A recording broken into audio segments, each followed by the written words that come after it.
ថ្នាំយានយ៉ាងលែងមានប្រសិទ្ធភាពចំពោះខ្ញុំយូរហើយថ្នាំកម្លាំងនាគនេះក៏ជាថ្នាំទី5ហើយដែលខ្ញុំបានសាកលេបនៅឆ្នាំនេះបើនៅតែបែបនេះទៀត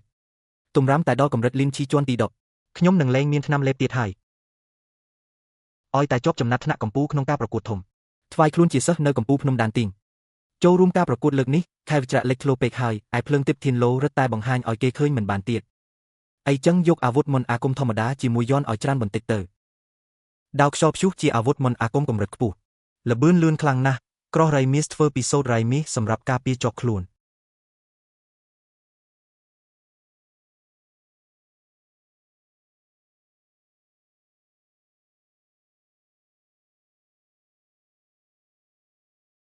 គ្រប់យ៉ាងរៀបចំរួចរាល់អស់ហើយការប្រកួតធំរបស់សិស្សក្រាជុំរៀមច្បងចៅប្អូនប្រុសវូមួយរយៈមុននេះទីបំផុតខ្ញុំសន្សំធំវិញ្ញាណបានគ្រប់ហើយបានទិញអាវុធមន្តអាគមលំដាប់ខ្ពស់មួយនៅផ្សារឆាងយ៉ាងលើកនេះខ្ញុំត្រូវតែចូលនិកាយខាងក្នុងឲ្យបានមិនមែនឯងជាអ្នកនិយាយទេអីការប្រកួតលើកនេះមានអ្នកហាត់រៀនកម្រិតខ្ពស់ជាង600នាក់ឯណោះសូម្បីតែខ្ញុំក៏មិនប្រកាសថាអាចចូលនិកាយខាងក្នុងបានដែរប្អូនប្រុសអ៊ីវប្អូនក៏កុំដាក់សម្ពាធលើខ្លួនឯងពេកអីបើលើកនេះមិនបានសម្រេច5ឆ្នាំទៀតនៅមានឱកាសតើខ្ញុំក៏គ្មានទំនុកចិត្តលើខ្លួនឯងដែរលោកបងអ៊ីចឹងចាំលើកក្រោយក៏បានដែរនោះជារៀមច្បងស៊ីនយ៉ានបងស្រីជីងយ៉ាវបងស្រីជីរូហើយនិងបងស្រីលីងវីបើបានពួកគាត់ម្នាក់ណាក៏ដោយមកធ្វើជាគូតម្រែកធัวខ្ញុំច្បាស់ជាដេកយល់សັບសាច់ជុកពុះស្លាប់ហើយ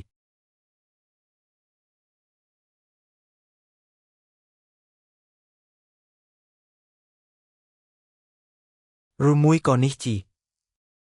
សម្ពាធនៃដំណាក់កាលស្ថាបនាគ្រឹះគឺលោកចាស់ទុំលី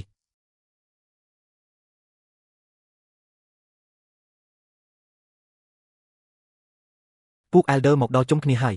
ការប្រកួតធំចិត្តចាប់ផ្ដើមហើយ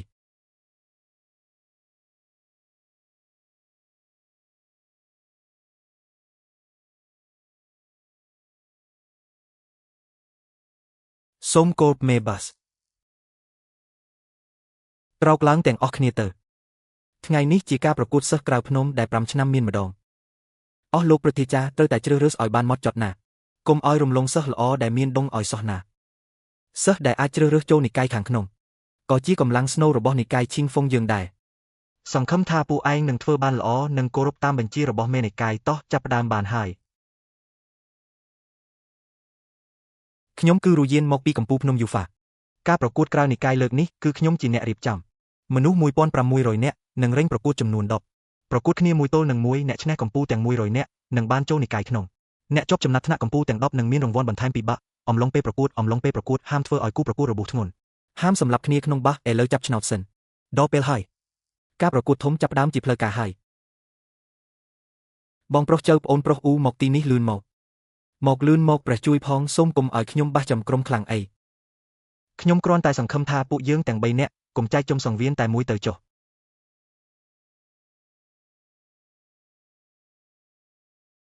ខ្ញុំនៅសង្វៀនលេខ8ចុះរៀមច្បងទាំងពីរវិញខ្ញុំលេខ6សិស្សប្អូនបៃមិញខ្ញុំទើបតែក្រឡេកមើលពួកខ្លាំងប៉ុន្មានអ្នកនោះអត់នៅទេលើកនេះចូលថប់100ខ្ញុំមានឱកាសច្រើនណាស់តើ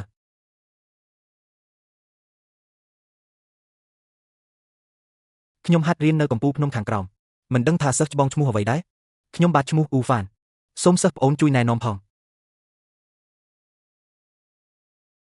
ល្បឿនវីប្រហារនេះឬមួយខ្ញុំភ្នែកស្រវាំងទេដឹង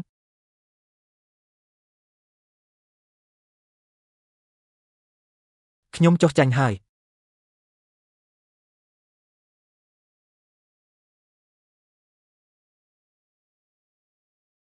សិស្សប្អូនអ៊ីវតើឯងទិញដាវហោះវិញ្ញាណលំដាប់ខ្ពស់នឹងតាំងពីពេលណាហើយចុះឯងហាត់មន្តអាគមធំដល់កម្រិតកម្ពុជាបានដោយរបៀបណាត្រូវហាត់យូរប៉ុណ្ណាទៅនឹងគ្រាន់តែហាត់លេងក៏បានដល់ថ្នាក់នឹងដែរគ្រាន់តែហាត់លេងនឹងចុះដាវហោះវិញដាវហោះនឹងខ្ញុំធ្វើបេសកកម្មរកថ្មវិញ្ញាណទិញនឹងបេសកកម្មអីបានថ្មវិញ្ញាណច្រើនម្លេះបេសកកម្មដូចតើធ្វើឈប់នឹងណាខ្ញុំចុះចាញ់ហើយ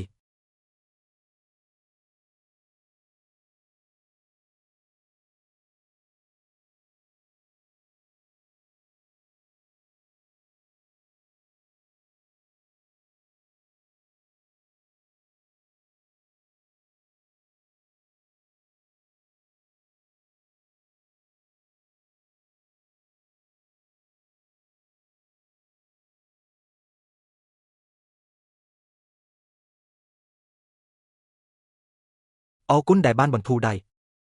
នេះជាក្មេងដែលខ្ញុំនាំឡើងភ្នំមកនោះតើត្រឹមតែ4ឆ្នាំសោះអាចហ្វឹកហាត់ដល់ដំណាក់កាលសម្រិតសម្រាំងធាតុជាន់ទី8ទៅហើយតាមធម្មតាមិនគួរអ៊ីចឹងទេឬមួយកាលនោះខ្ញុំពិនិត្យគាត់ខុសបើស្ដាប់ខ្ញុំសិនទៅរៀមច្បងបៃខ្ញុំលាក់បាំងកម្រិតវិជាគុណគឺដើម្បីឲ្យស្រួលធ្វើដំណើរនៅខាងក្រៅតើខ្ញុំដឹងថាបងប៉ះទង្គិចចិត្តខ្លាំងហើយខ្ញុំបារម្ភក្រែងលោអ្នកខ្លាយជាបែបនេះទើបបានជាសិស្សប្អូនអ៊ីវសូម្បីតែខ្ញុំក៏ឯងចង់លាក់បាំងដែរខុសពីពួកយើងទុកចិត្តបងដូចជាបងប្អូនរៀមច្បងអាចបន្ធូរដៃឲ្យខ្ញុំបន្តិចបានទេខ្ញុំពិតជាចង់ឈ្នះការប្រកួតនេះណាស់ណាចាខ្ញុំក៏ចង់ឈ្នះដូចគ្នាដែរមានតែសុំទោសហើយបើអញ្ចឹងបញ្ចេញសមត្ថភាពឯងមកមើលអាង៉ែត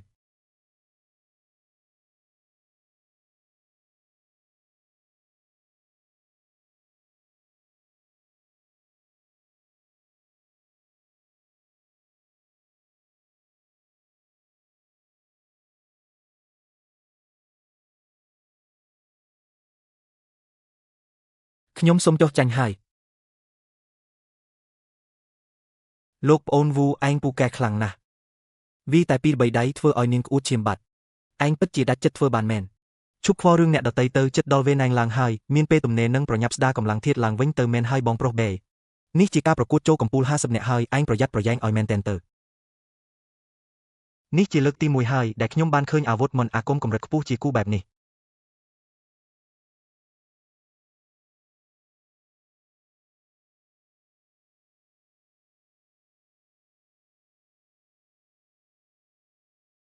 ខ្ញុំសុំចុះចាញ់ហើយអរគុណដែលបានវីប្រណីរៀមច្បងម្នាក់នេះវីលឿនរហ័សរាល់ដងតែម្ដងគ្មានសិស្សរួមគ្រួយណាអាចទប់នឹងគាត់បានប៉ុន្មានទឹកឡើយកាលពី2ឆ្នាំមុនពេលខ្ញុំជួបគាត់ទើបតែនៅលុតដំធាតជាន់ទី5សោះមិនក៏ព្រិចភ្នែកឡើងដល់ជាន់ទី8បាត់ទៅហើយសិស្សច្បងហឿងសិស្សដែលឈ្មោះវឺហ្វេននោះខ្ញុំដណ្ដើមជាមួយបងហើយណាអញ្ចឹងចាំដល់ពេលនឹងចាំមកប្រកួតគ្នាទៅមើលចាំមើលថាគេព្រមចូលរៀនជាមួយអ្នកណាខ្ញុំថាអ្នកទាំងពីរឈប់ឆ្លោះគ្នាទៅសូម្បីតែគាត់មានធាតុឧស្កុលអីក៏មិនទាន់ដឹងផងនឹងប្រញាប់ធ្វើអីការប្រកួតបន្ទាប់នេះជាការប្រកួតវិលជុំម្នាក់មានឱកាសសុំប្រកួតជាមួយគេតែម្ដងគត់អ្នកបណ្ដុះបណ្ដាលបំរុងមិនអាចបដិសេធការប្រកួតបានឡើយចំពោះអ្នកដែលប្រកួតចប់ក្នុងជុំនេះមិនអនុញ្ញាតឲ្យអ្នកផ្សេងមកប្រកួតទៀតទេចាញ់3ប្រកួតជាប់គ្នាត្រូវធ្លាក់ចេញមិននឹកស្មានថាបានឆ្លងផុតដោយមិនបាច់ប្រកួតសោះចិនយីអ្នកហាត់ដាវកម្រិតទី9ថ្នាក់កំពូលរាល់ដងដែលឡើងប្រកួតវីតែប៉ុន្មានក្បាច់ក៏អាចបញ្ចប់ការប្រយុទ្ធបានដែរហាវយូម្នាក់នេះជាអ្នកហាត់ពុតកាយវិការគេរឹងមាំខ្លាំងណាស់ហាមឲ្យគេចូលចិត្តដាច់ខាតរៀមច្បងអ៊ូខ្ញុំធ្លាប់មើលការប្រកួតរបស់បងហើយដឹងខ្លួនថាមិនមែនជាគូប្រកួតរបស់ហែងទេអ៊ីចឹងខ្ញុំសុំចុះចាញ់ហើយ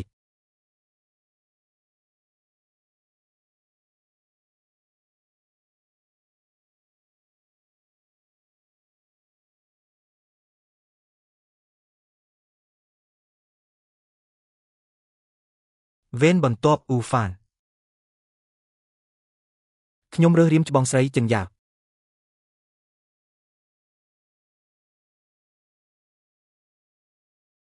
លោកប្អូនមើលឆ្អែតហើយឬនៅរៀមច្បងស្រីអញ្ជើញមិននឹកស្មានថាប្អូនប្រុសវូលាក់ខ្លួនចិត្តដល់ថ្នាក់នេះសោះសមត្ថភាពពិតជាខ្លាំងពូកែមែនមិននឹកស្មានថាគាត់ឡើងដល់កម្ពូលទាំង10សោះល្អបំផុតប្អូនប្រុសអ៊ូអាចចូលដល់ថ្នាក់កម្ពូលទាំង3ពេលនោះនឹងអាចជ្រើសរើសគ្រូល្អបានហើយពួកយើងនៅបាក់ក្នុងក៏ចាត់ទុកថាមានបង្អែកដែរ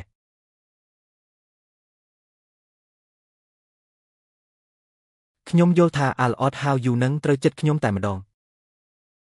អ្នកហាត់សេលគឺត្រូវតែប្រើកម្លាំងដើម្បីបំបែករាល់មន្តអាគមនេះទើបជាផ្លូវត្រូវនៃការហាត់សេលណែធីម៉ាន់យើងរស់បានជាង200ឆ្នាំហើយតែមិនដែលឃើញអ្នកហាត់ពុតកាយណាហ៊ាននិយាយថាខ្លាំងជាងគេក្នុងលោកធัวទេមិនហើយឡាវហ្វានឯងចង់មកប្រកួតជាមួយខ្ញុំបន្តិចទេហឹសស្មានតែខ្ញុំខ្លាចឯងមែនខ្ញុំថាលោកទាំងពីរអ្នកឈប់ឆ្លោះគ្នាទៅ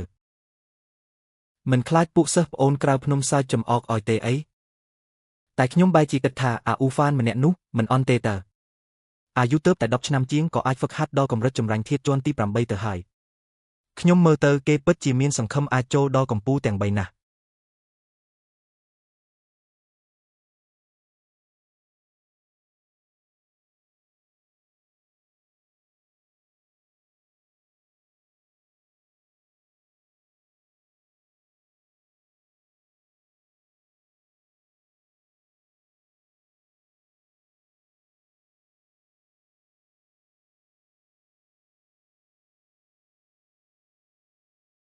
ខ្ញុំសូមចុះចាញ់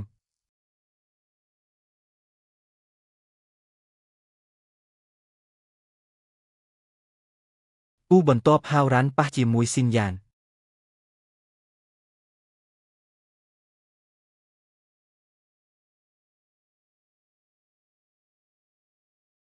ខ្ញុំសូមចុះចាញ់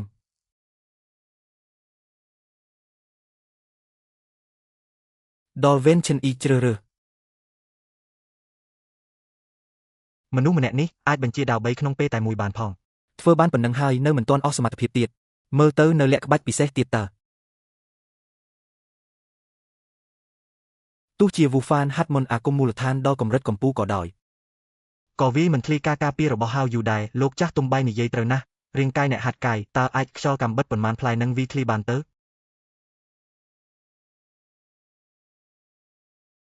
ហាវយូជ្រើសរើសសិស្សប្អូនអ៊ូខ្ញុំដឹងថាឯងខ្លាំងគ្រាន់បើដែរតែការប្រកួតលើកនេះបងប្រកាសជាចាញ់ហើយមកចុះ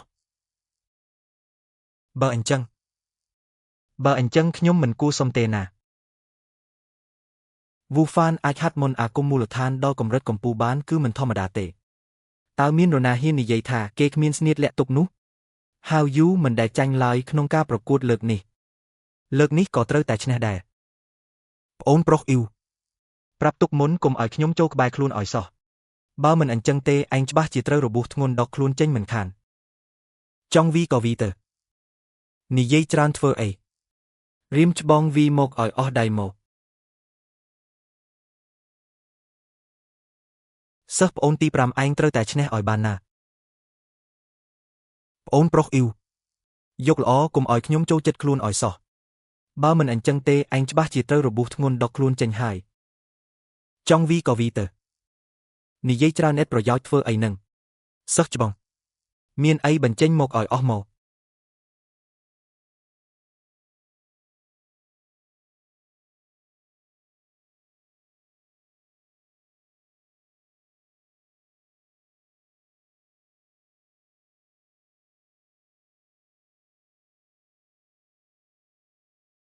ឯងចាញ់ហើយ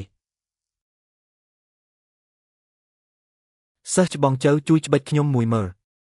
ខ្ញុំដូចជាស្រវាំងភ្នែកហើយមើលទៅមិនក៏ខ្ញុំឃើញហាវយូរត់ទៅលុតជង្គង់នៅមុខប្អូនប្រុសវូអ៊ីចឹងដូចជាខ្ញុំក៏ស្រវាំងភ្នែកដែរហើយដូចដែលឯងបានឃើញនឹងហើយអាល់អត់នេះហាត់វិជាសម្ងាត់ស្អីទៅមិនដែលឃើញសោះតែវិជាសម្ងាត់នេះប្រហែលជាប្រើបានតែជាមួយកម្រិតលែនឈីទេដឹងឯងនិយាយឈួតមិនមើលសោះឥឡូវអាល់អត់នេះកម្រិតវរជនណាហើយបើចាំគេឡើងដល់ជូជីទៀតនោះឯងហ៊ាននិយាយថាឯងទ្រាំរួចទេក្មេងនេះខ្ញុំយកហើយគ្មាននរណាដណ្ដើមជាមួយខ្ញុំទេលោកចាស់ទុំបេក្មេងនេះមានក្បាច់សម្ងាត់នេះជាប់ទៅវាក់3នាក់ចុងក្រោយច្បាស់ណាស់តែគេព្រមជ្រើសរើសហែងធ្វើជាគ្រូដែរទេចង់ដណ្ដើមគ្នាយ៉ាងម៉េចក៏តាមចិត្តទៅទោះជាយ៉ាងណាអាល់អត់ហៅយូខ្ញុំត្រូវតែយកឲ្យបាននរណាហ៊ានដណ្ដើមកុំបន្ទោសខ្ញុំថាប្រែទឹកមុខឲ្យសោះបើបងប្រុសធំធាម៉ានិយាយបែបនេះហើយអ៊ីចឹងខ្ញុំក៏សុំក្រាស់មុខយកស្រីទាំង3នាក់នោះដែរហើយ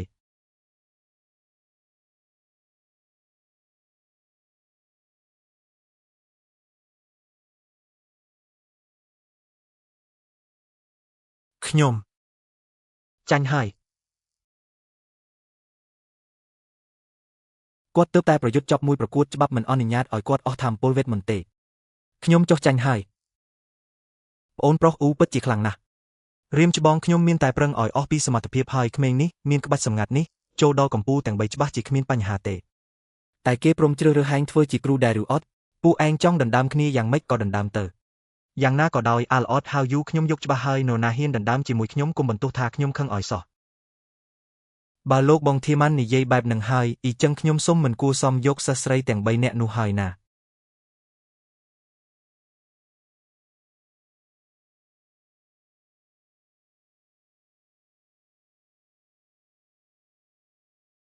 ខ្ញុំចាញ់ហើយគាត់ទើបតែប្រយុទ្ធចប់មួយប្រកួតច្បាប់មិនអនុញ្ញាតឲ្យគាត់អស់ថាមពលវេទមន្តទេខ្ញុំចុះចាញ់ហើយ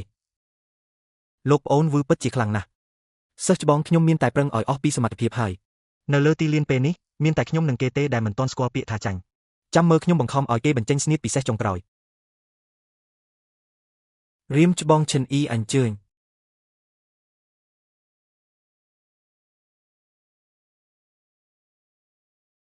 ខ្ញុំចង់សាកល្បងមើលថាតើមិនប្រើវិជាមាសពន្លឺចាំងអាចឈ្នះគេបានអត់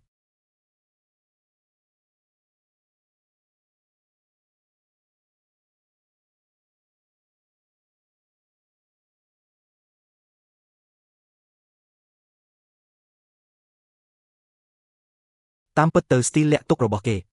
គឺបញ្ជាអាវុធវេទមន្តទាំង4ក្នុងពេលតែមួយវិញ្ញាណដឹងរបស់បុគ្គលនេះខ្លាំងពូកែដល់ថ្នាក់នេះផង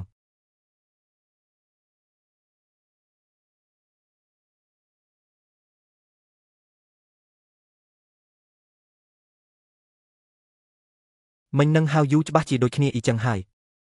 បើគេប្រើវិជាសម្ងាត់នេះតាំងពីចូលមកភ្លាមខ្ញុំមិនបាច់ប្រកួតទៀតទេមើលទៅបើមិនប្រើក្បាច់ពន្លឺមាសទេខ្ញុំពិតជាមិនឈ្នះការប្រកួតនេះមែនសំណាងហើយដែលបានរៀនមហិទ្ធិសុទ្ធមួយនេះ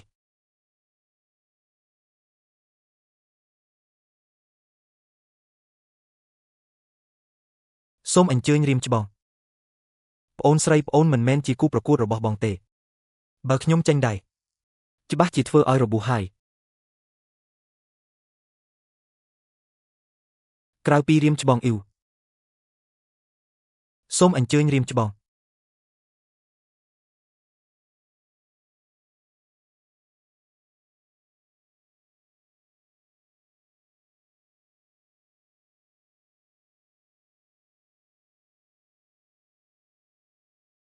ការប្រកួតសិស្សក្រៅ7ថ្ងៃត្រូវបានបញ្ចប់ត្រឹមនេះអស់លោកព្រឹទ្ធាចារ្យអាចជ្រើសរើសសិស្សដែលពេញចិត្តបានហើយអ៊ូហ្វានហៅយូឈិនយីអ្នកទាំង3អាចជ្រើសរើសគ្រូដោយខ្លួនឯងបានការប្រកួតសិស្សក្រៅរយៈពេល7ថ្ងៃត្រូវបានបញ្ចប់ត្រឹមនេះហើយអស់លោកព្រឹទ្ធាចារ្យអាចជ្រើសរើសសិស្សដែលពេញចិត្តបានហើយអ៊ូហ្វានហៅយូឈិនយីអ្នកទាំង3អាចជ្រើសរើសគ្រូដោយខ្លួនឯងបានហើយហៅយូនៅក្នុងបាសឈីងហ្វុងទាំងមូលមានតែភ្នំជីងឆាំងរបស់ខ្ញុំទេទើបជាអ្នកហ្វឹកហាត់រូបកាយជាចម្បងតើឯងព្រមធ្វើជាកូនសិស្សរបស់ខ្ញុំទេកូនសិស្សយល់ព្រមបាទលីងវេស៊ីនយៀនជីងយ៉ាវនាងតូចយើងជាព្រឹទ្ធាចារ្យនៃកម្ពុជាភ្នំម៉ាយ៉យីនចង់មកធ្វើជាសិស្សរបស់ខ្ញុំទេកូនសិស្សយល់ព្រមបាទចុះលោកគ្រូទាំង3នាក់វិញពួកអ្នកមិនពិនិត្យមើលធាតុឧវិញ្ញាណរបស់ពួកគេបន្តិចទេអីនៅក្មេងសោះហាត់ដល់កម្រិតលៀនឈីជាន់ទី9ទៅហើយធាតុឧវិញ្ញាណមិនអាចអន់ទៅណាទេវូហ្វានខ្ញុំជាព្រឹទ្ធាចារ្យហួងនៃកម្ពុជាភ្នំយុនហើយ Elder 3នៃកម្ពុជាភ្នំឈួយយុន Elder Fan នៃកម្ពុជាភ្នំធៀនហេន Elder ជេងនៃកម្ពុជាភ្នំចៅស៊ីនិង Elder ឈិននៃកម្ពុជាភ្នំកៀងយុនតើឯងព្រមធ្វើជាសិស្សរបស់ពួកយើងទេលោក Elder ទាំងឡាយសូមបង្អង់សិនវូហ្វានជាអ្នកជាប់លេខ1ក្នុងការប្រកួតធំនេះណាពួកលោកមិនគូស៊ូគាត់សិនទេអីចាំមើលថាគាត់ចង់ទៅកម្ពុជាភ្នំមួយណាបើពួកគេដឹងថាខ្ញុំមានធាតុទាំង5ខ្លាចតែថ្ងៃនេះមកដណ្ដើមគ្នាស្អែកឡើងគេច្បាស់ជាបោះបង់ខ្ញុំចោលហើយសេះចង់សុំចូលធ្វើជាសិស្សរបស់លោកព្រឹទ្ធាចារ្យលីនៃកម្ពុជាភ្នំដានទិញ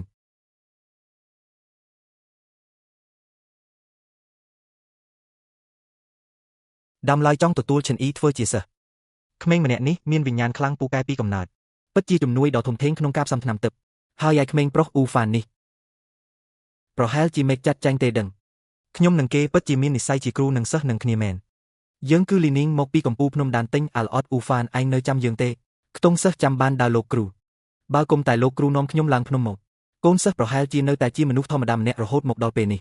គុណធម៌មួយនេះសិស្សនឹងចងចាំគ្មានថ្ងៃភ្លេចឡើយអ៊ូហ្វានតើឯងព្រមទទួលខ្ញុំជាគ្រូទេសិស្សយល់ព្រម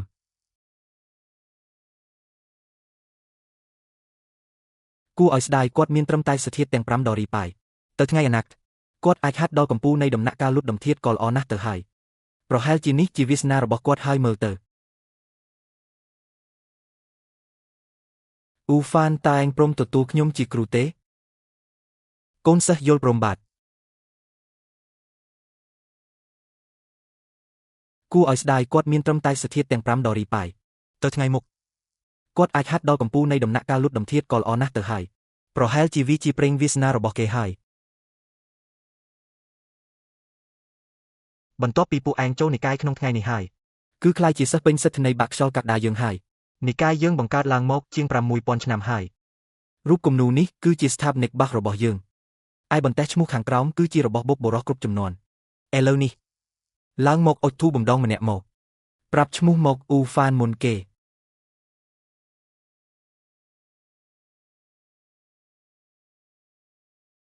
កូនសិស្សហៅហ្វានសូមគោរពគ្រូដូនតាអ៊ូហ្វានឡើង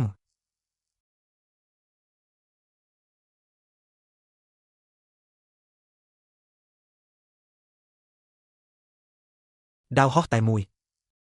កន្លែងដែលនឹង5ឆ្នាំហើយចុងក្រោយខ្ញុំបានថ្វាយខ្លួនជាសិស្សផ្លូវការហើយបានចូលជាសិស្សក្នុងហើយ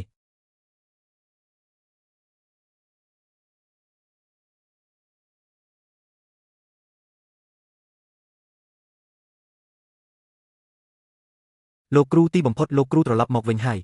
នេះជាសិស្សប្អូនថ្មីមែនទេមើលតែឯងចុះដល់កម្រិតទី11ទៅហើយនៅតែគិតតែរឿងស៊ីផឹកទៀតឯងមិនគិតសម្រុកទម្ងន់ខ្លះទេអីបើនៅតែបែបនឹងទៀតឯងហោះរួចទៀតអត់នឹងអ៊ូហ្វានចាប់ពីពេលនេះទៅឯងគឺជាកូនសិស្សទី6របស់បាក់យើងហើយចំណែកបុរសថតម្នាក់នេះគឺជាសិស្សច្បងទី2របស់អ្នកជូមីងខ្លះកំពុងសំងំតាំងសេលខ្លះកំពុងផ្សំថ្នាំខ្លះទៀតមិននៅក្នុងបាសទេនៅថ្មឹងធ្វើអីទៀតមិនប្រញាប់មកសំពះគ្រូទេកូនសិស្សអ៊ូហ្វានសូមគោរពគ្រូនេះជាកាដូជួបមុខគ្នាដំបូងដែលគ្រូឲ្យហែងថ្នាំបាយៀនអាចជួយស្ដារធាតុពិតឯថ្នាំស្វានយានគឺសម្រាប់លេបពេលឯងទម្លាយ10ជាន់ទី10ចំណែកឯថ្នាំសៀកជីវិញអាចជួយសង្គ្រោះជីវិតឯងបានពេលរបួសធ្ងន់ថ្នាំទាំងនេះទៅផ្សារក៏រកទិញមិនបានដែរអរគុណលោកគ្រូនេះជាកំណត់ត្រាប័ណ្ណពិសោធន៍ផ្សំថ្នាំរបស់គ្រូយកវាទៅវិញហើយខំប្រឹងស្រាវជ្រាវទៅការផ្សំថ្នាំគឺពិបាកណាស់អាចរៀនចេះឬអត់នោះគឺអាស្រ័យលើថាឯងមានដុងឬក៏អត់ហើយកូនច្បាស់ជាមិនធ្វើឲ្យលោកគ្រូខុសបំណងឡើយចាំបន្តិចសៀហ្វានតើវិជាសម្ងាត់ដែលឯងប្រើពេលប្រកួតធំមុននេះជាអ្វីទៅហើយរៀនមកពីណាថ្នាំបាយៀនអាចជួយស្ដារកម្លាំងធាតុឡើងវិញចំណែកថ្នាំស្វានយានត្រូវលេបពេលឯងទម្លាយចំណុចស្ទះជាន់ទី10ចំណែកថ្នាំសៀកឈីអាចជួយសង្គ្រោះជីវិតឯងបានពេលរងរបួសធ្ងន់ថ្នាំគ្រាប់អស់ទាំងនេះចំណែកឯថ្នាំសៀកជីវិញអាចជួយសង្គ្រោះជីវិតឯងបានពេលរបួសធ្ងន់ថ្នាំទាំងនេះទៅផ្សារក៏រកទិញមិនបានដែរអរគុណលោកគ្រូនេះជាកំណត់ត្រាប័ណ្ណពិសោធន៍ផ្សំថ្នាំរបស់គ្រូយកវាទៅវិញហើយខំប្រឹងស្រាវជ្រាវទៅការផ្សំថ្នាំគឺពិបាកណាស់អាចរៀនចេះឬអត់នោះគឺអាស្រ័យលើថាឯងមានដុងឬក៏អត់ហើយកូនច្បាស់ជាមិនធ្វើឲ្យលោកគ្រូខុសបំណងឡើយចាំបន្តិចសៀហ្វានតើវិជាសម្ងាត់ដែលឯងប្រើពេលប្រកួតធំមុននេះជាអ្វីទៅហើយរៀនមកពីណាថ្នាំបាយៀនអាចជួយស្ដារកម្លាំងធាតុឡើងវិញចំណែកថ្នាំស្វានយានត្រូវលេបពេលឯងទម្លាយចំណុចស្ទះជាន់ទី10ចំណែកថ្នាំសៀកឈីអាចជួយសង្គ្រោះជីវិតឯងបានពេលរងរបួសធ្ងន់ថ្នាំគ្រាប់អស់ទាំងនេះទៅរកទិញនៅផ្សារក៏គ្មានដែរអរគុណលោកគ្រូនេះជាកំណត់ត្រាប័ណ្ណពិសោធន៍ផ្សំថ្នាំរបស់គ្រូយកទៅមើលហើយខំប្រឹងសិក្សាទៅការផ្សំថ្នាំវាពិបាកណាស់រៀនចេះឬអត់គឺអាស្រ័យលើដងរបស់ហែងហើយកូនសិស្សនឹងមិនធ្វើឲ្យលោកគ្រូខុសបំណងឡើយបាទចាំបន្តិចសិនសៀហ្វានតើបច្ចេកទេសសម្ងាត់ដែលឯងប្រើក្នុងពេលប្រកួតធំនោះជាអ្វីទៅហើយរៀនវាមកពីណាតើត្រូវឆ្លើយយ៉ាងម៉េចទៅទាំងក្បាច់គុណមាសភ្លើងសេលទាំងលំហក្របគុជគ្មានរឿងណាមួយអាចប្រាប់គេបានទេតែនចុះឯងអាចទទួលបានវិជាគុណនេះក៏ជាប្រេងសំណាងរបស់ហែងដែរវិជាគុណនេះពិតជាមានតម្លៃណាស់ទៅថ្ងៃមុខខំប្រឹងហ្វឹកហាត់ទៅបានហើយពួកឯងទាំងពីរថយទៅវិញទៅអរគុណលោកគ្រូលោកគ្រូអ៊ីចឹងកូនសិស្សសុំលាហើយឆាប់ទៅឲ្យផុតទៅសិស្សប្អូនអ៊ូហ្វានសូមគោរពព្រាមច្បងទី2សិស្សប្អូនមិនបាច់គួរសមទេចាប់ពីពេលនេះទៅពួកយើងជាបងប្អូនរួមគ្រូបង្កើតហើយចាំបន្តិចទៅតាមរៀមច្បងទៅរូងភ្នំខ្ញុំនឹងអាំងសាច់សត្វទូចឲ្យញ៉ាំទៅឲ្យឆ្ងាយទៅ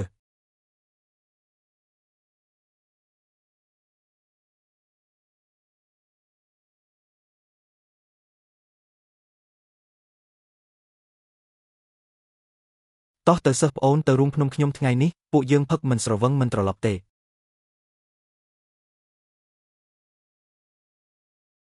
សូមអញ្ជើញរៀមច្បង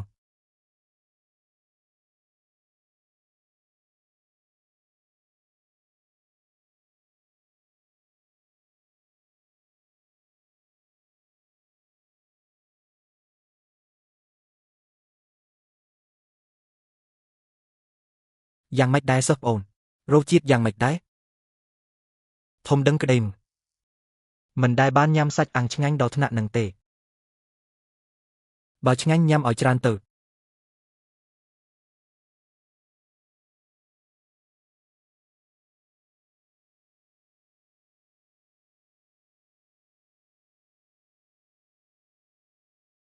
យ៉ាងម៉េចដែរអាអូនរសជាតិល្មមញ៉ាំបានទេតាំងពីធំដឹងក្តីមកមិនដែលញ៉ាំសាច់អាំងណាឆ្ងាញ់បែបនេះពីមុនមកទេបើឆ្ងាញ់ញ៉ាំឲ្យច្រើនទៅ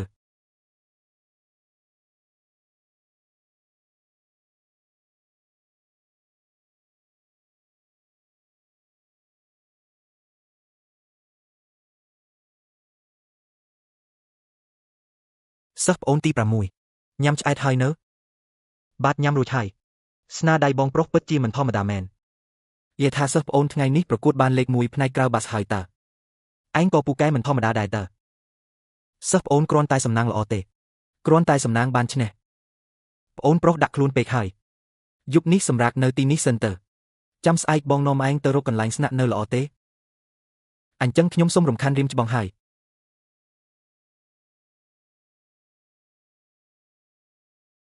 គឺនៅទីនេះហើយប្អូនប្រុសចាំនៅទីនេះសិនទៅ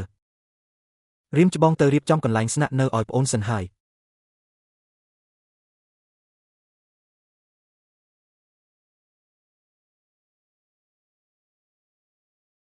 យ៉ាងម៉េចដែរលោកប្អូនរចនាសម្ព័ន្ធធំខ្ញុំរៀបចំឲ្យរួចរាល់អស់ហើយចំណែកការតុបតែងដែលនៅសល់គឺប្អូនត្រូវធ្វើខ្លួនឯងហើយអរគុណច្រើនហើយលោកបងប្អូនធរពេញចិត្តនឹងរូងភ្នំនេះណាស់បើគ្មានការអីទេបងសូមត្រឡប់ទៅវិញមុនហើយណាចាំពីរបីថ្ងៃទៀតចាំខ្ញុំបាវសាច់អាំងបងរៀមច្បងខ្ញុំចង់សួរតិចមើលម៉េចបានជាឲ្យតែលោកគ្រូឃើញបងដឹងតែខឹងចឹងកុំនិយាយអីខ្ញុំសាំបាត់ទៅហើយមកពីខ្ញុំវាទប់មាត់មិនជាប់ខ្លួនឯងនឹងណាធ្វើឲ្យប្អូនប្រុសអស់សំណាចហើយ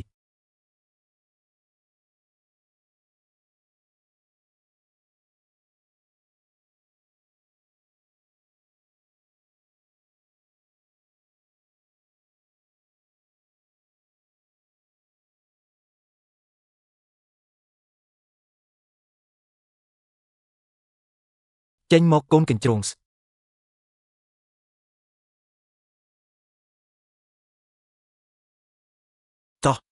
តោះខ្ញុំនាំឯងទៅមើលបន្ទប់សត្វវិញ្ញាណ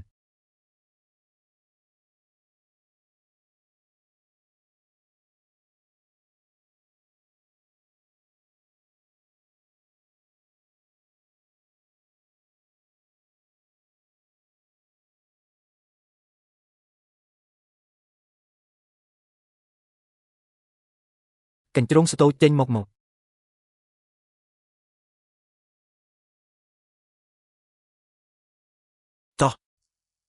តោះខ្ញុំនាំឯងទៅមើលបន្ទប់សត្វទឹក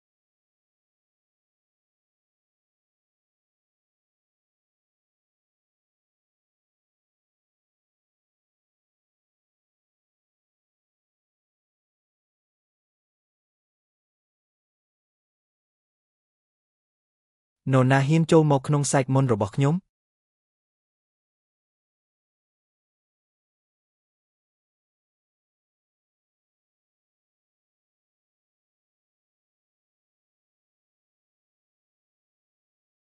លោកប្អូនអ៊ូខ្ញុំគឺជានិកាយមេបញ្ជូនមកទេប្រញាប់បើកទ្វារឲ្យខ្ញុំចូលទៅខ្ញុំយកចំណាត់ថ្នាក់រង្វាន់មកឲ្យឯងហើយ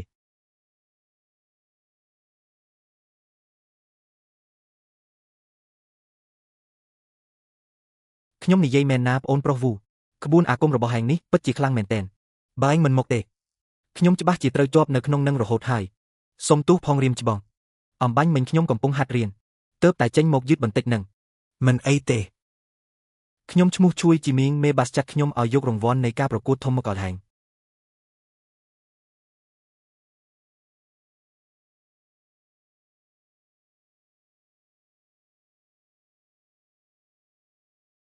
ការប្រកួតកន្លងផុតទៅកន្លះឆ្នាំហើយទើបតែយកមកឲ្យតើមិនដឹងថាចំណាត់ថ្នាក់លេខ1របស់ខ្ញុំនេះនឹងបានរង្វាន់អ្វីខ្លះទេថ្នាំបង្កើនការបណ្ដុះធាតុ1 ដុល្លារទោះថ្នាក់ខ្ពស់មែនតែខ្ញុំមិនខ្វះទេ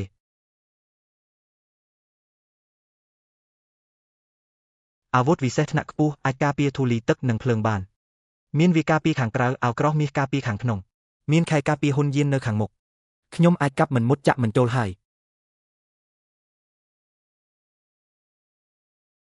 នេះទើបជារង្វាន់ដែលខ្ញុំចង់បានបំផុត ទុកវាសិនចុះចាំខ្ញុំគិតឲ្យច្បាស់សិនចាំថាចង់ដូរយកអី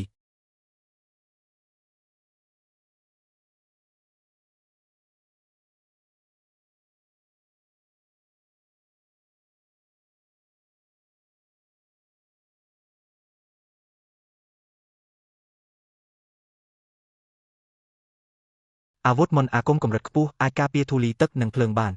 មានគេនៅខាងក្រៅក្រោះចង្រិតមាសនៅខាងក្នុងមានខែវិជ្រហុនយាននៅខាងមុខខ្ញុំអាចការពារខ្លួនពីអាវុធគ្រប់ប្រភេទបានហើយនេះតើជារង្វាន់ដែលខ្ញុំចង់បានបំផុតនោះទុកវាសិនទៅចាំខ្ញុំគិតមើលសិនថាចង់ដូរអីចាំនិយាយគ្នាក្រោយ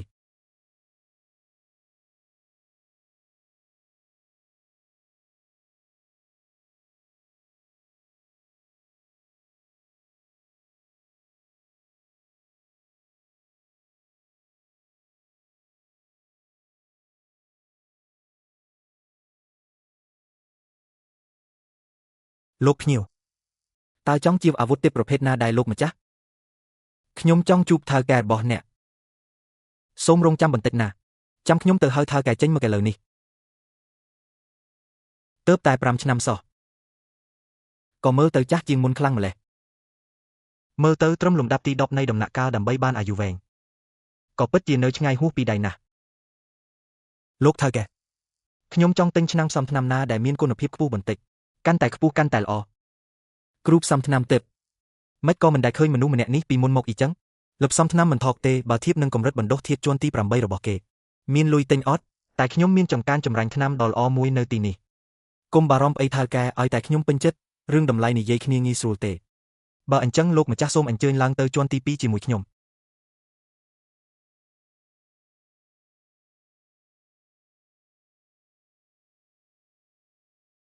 លោកម្ចាស់ចុះលោកម្ចាស់យល់យ៉ាងណាដែរចំពោះឧបករណ៍វិសេសថ្នាក់កម្ពុមួយនេះនេះគឺថ្នាំអ៊ូជីនផានឡុងក្នុងចំណោមកម្រិតក្រោមឧបករណ៍វិញ្ញាណលើនេះគឺល្អបំផុតមួយហើយលើសពីនេះវាក៏ជួយបង្កើនឱកាសជោគជ័យក្នុងការផ្សំថ្នាំដែរអ៊ីចឹងថៅកែដាក់តម្លៃមកមើលតែបើតិចជាង80000ដុំថ្មវិញ្ញាណខ្ញុំមិនលក់ទេលដុតថ្នាំនេះថ្លៃជាងខែកុងកងដល់ទៅ4ដងឯណោះតា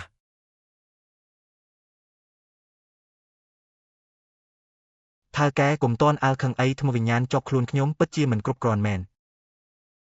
លោកម្ចាស់សម្លាញ់មើលលដុតថ្នាំលំដាប់កម្ពុជាមួយនេះទៅមើលយ៉ាងម៉េចដែរនេះជាលដុតអ្នកពតអ៊ូជីនក្នុងចំណោមរបស់ក្រោមថ្នាក់ឧបករណ៍វិញ្ញាណលដុតនេះគឺល្អផ្ដាច់គេហើយលើសពីនេះវាក៏ជួយបង្កើនអត្រាផ្សំថ្នាំបានសម្រេចដែរអ៊ីចឹងរឿងតម្លៃថៅកែជួយដាក់ថ្លៃមកបើតិចជាង80000ថ្មវិញ្ញាណខ្ញុំមិនលក់ទេលដុតថ្នាំនេះថ្លៃជាងខែគីមគង់ដល់ទៅ4ដងឯណោះ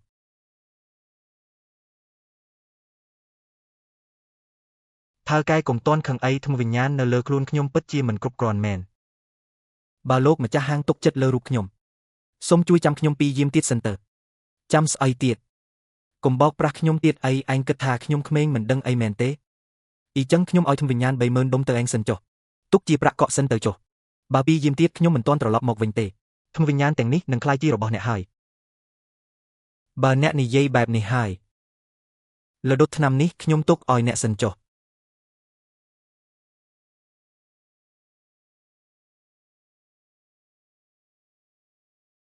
ខ្ញុំចង់លក់អស្ថតិបមួយចំនួនខ្ញុំចង់ជួបថៅកែរបស់អ្នកចំពោះថ្នាំទឹកនេះឯងសម្រេចចិត្តមិនបានទេ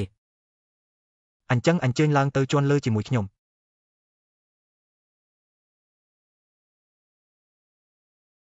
ប្រញាប់ទៅរីកាទៅត្រូវតាមដានម្នាក់នេះឲ្យជាប់ចាំពេលគាត់ចេញផុតពីផ្សារឆាងយ៉ាងទៅមិត្តសម្លាញ់ពិតជាមនុស្សរក្សាចាក់មែនបើអញ្ចឹងលដុតថ្នាំអ៊ូជីនផានឡុងនេះគឺជារបស់សម្លាញ់ហើយ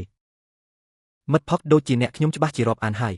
ទៅថ្ងៃមុខបើត្រូវការអីអាចមករកខ្ញុំបានខ្ញុំច្បាស់ជាបញ្ចុះតម្លៃជូនមិនខាន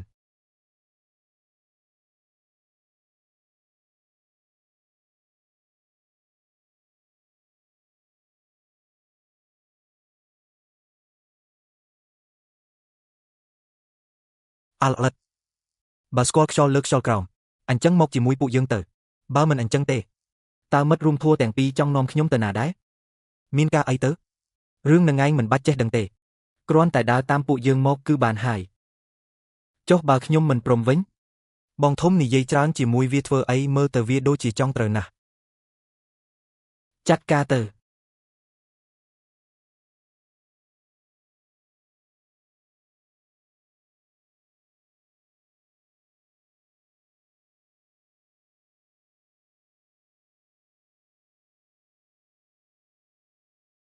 អាក្មេងបើចេះយល់ការក៏មកជាមួយពួកយើងទៅបើមិនអញ្ចឹងទេតើអ្នកទាំងពីរចង់នាំខ្ញុំទៅណាមានការអីទៅរឿងនេះហែងមិនបាច់ខ្វល់ទេគ្រាន់តែដើរតាមពួកយើងទៅដោយសម្រួលទៅបានហើយចុះបើខ្ញុំមិនព្រមវិញបងធំនិយាយច្រើនជាមួយវាធ្វើអីមុខវាដូចចង់ត្រូវណាស់ចាត់ការទៅ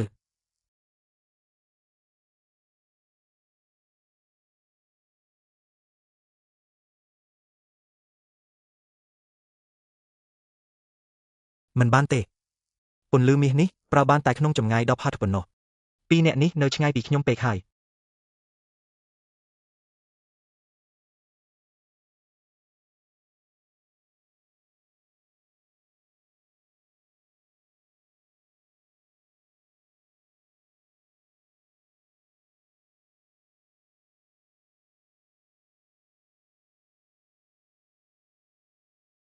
មិនក៏មិនរត់ទៀតទៅនិយាយមកនរណាប្រើពួកឯងមកប្អូនទី2ហោះចុះទៅក្រោម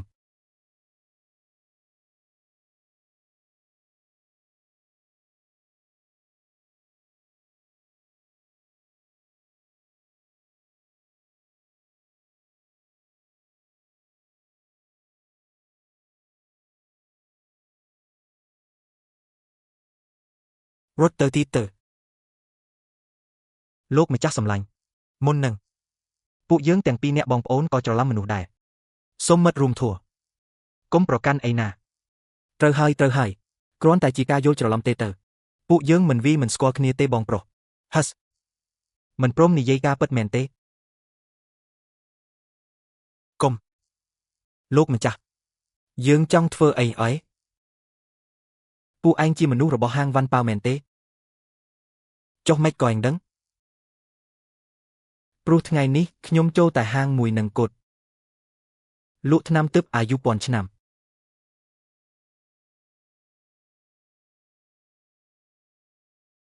ប្អូនប្រុសចាត់ការទៅមិត្តរួមធោរូបនេះមុននឹងពួកយើងទាំងពីរអ្នកបងប្អូនក៏ច្រឡំមនុស្សដែរសូមមិត្តរួមធัวកុំប្រកាន់អីណាត្រូវហើយគ្រាន់តែជាការយល់ច្រឡំទេប្អូនប្រុសមិនវីគ្នាមិនស្គាល់គ្នាឡើយហឹសមិនព្រមនិយាយការពិតទេកុំអីមិត្តរួមធัว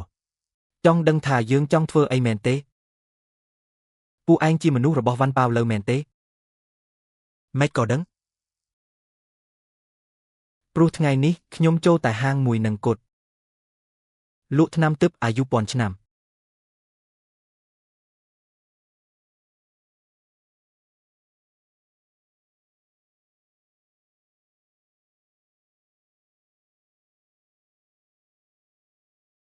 លោកម្ចាស់មេត្តាជីវិតផងខ្ញុំនិយាយហើយខ្ញុំនិយាយប្រាប់ទាំងអស់ខ្ញុំមិនទាន់ចង់ស្លាប់ទេបើហ៊ានលាក់បាំងតែបន្តិចឯងនឹងមានវាសនាដូចវាអញ្ចឹងខ្ញុំនិយាយគ្រប់យ៉ាងហើយគឺមេការហាងវ៉ាន់ប៉ាវដែលប្រើពួកខ្ញុំពីរអ្នកបងប្អូនលុបតាម៉ែងហើយអ្នកនៅពីក្រោយខ្នងគាត់គឺជាលោកគ្រូម្នាក់ក្នុងដំណាក់កសាងគ្រឹះដែលហៅខ្លួនឯងថាតាបិសាចក្រហមគាត់បានបញ្ជាតាំងពី4ឆ្នាំមុនម្លេះបើមាននរណាទៅលក់ឱសថទិព្វពាន់ឆ្នាំនៅផ្សារទៀតគឺត្រូវតែ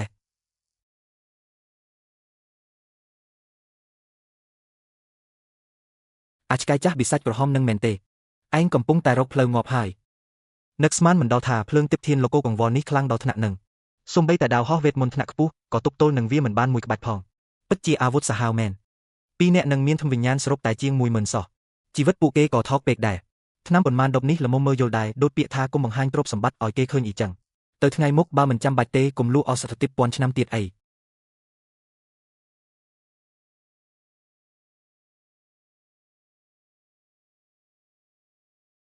ថ្ងៃនេះគ្រូនឹងបើកលបសំថ្នាំទិព្វប្រញាប់មកមើលទៅ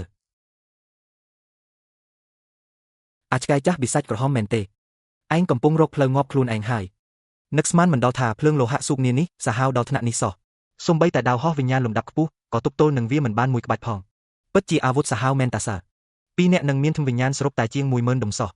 ជីវិតថោកពេកហើយ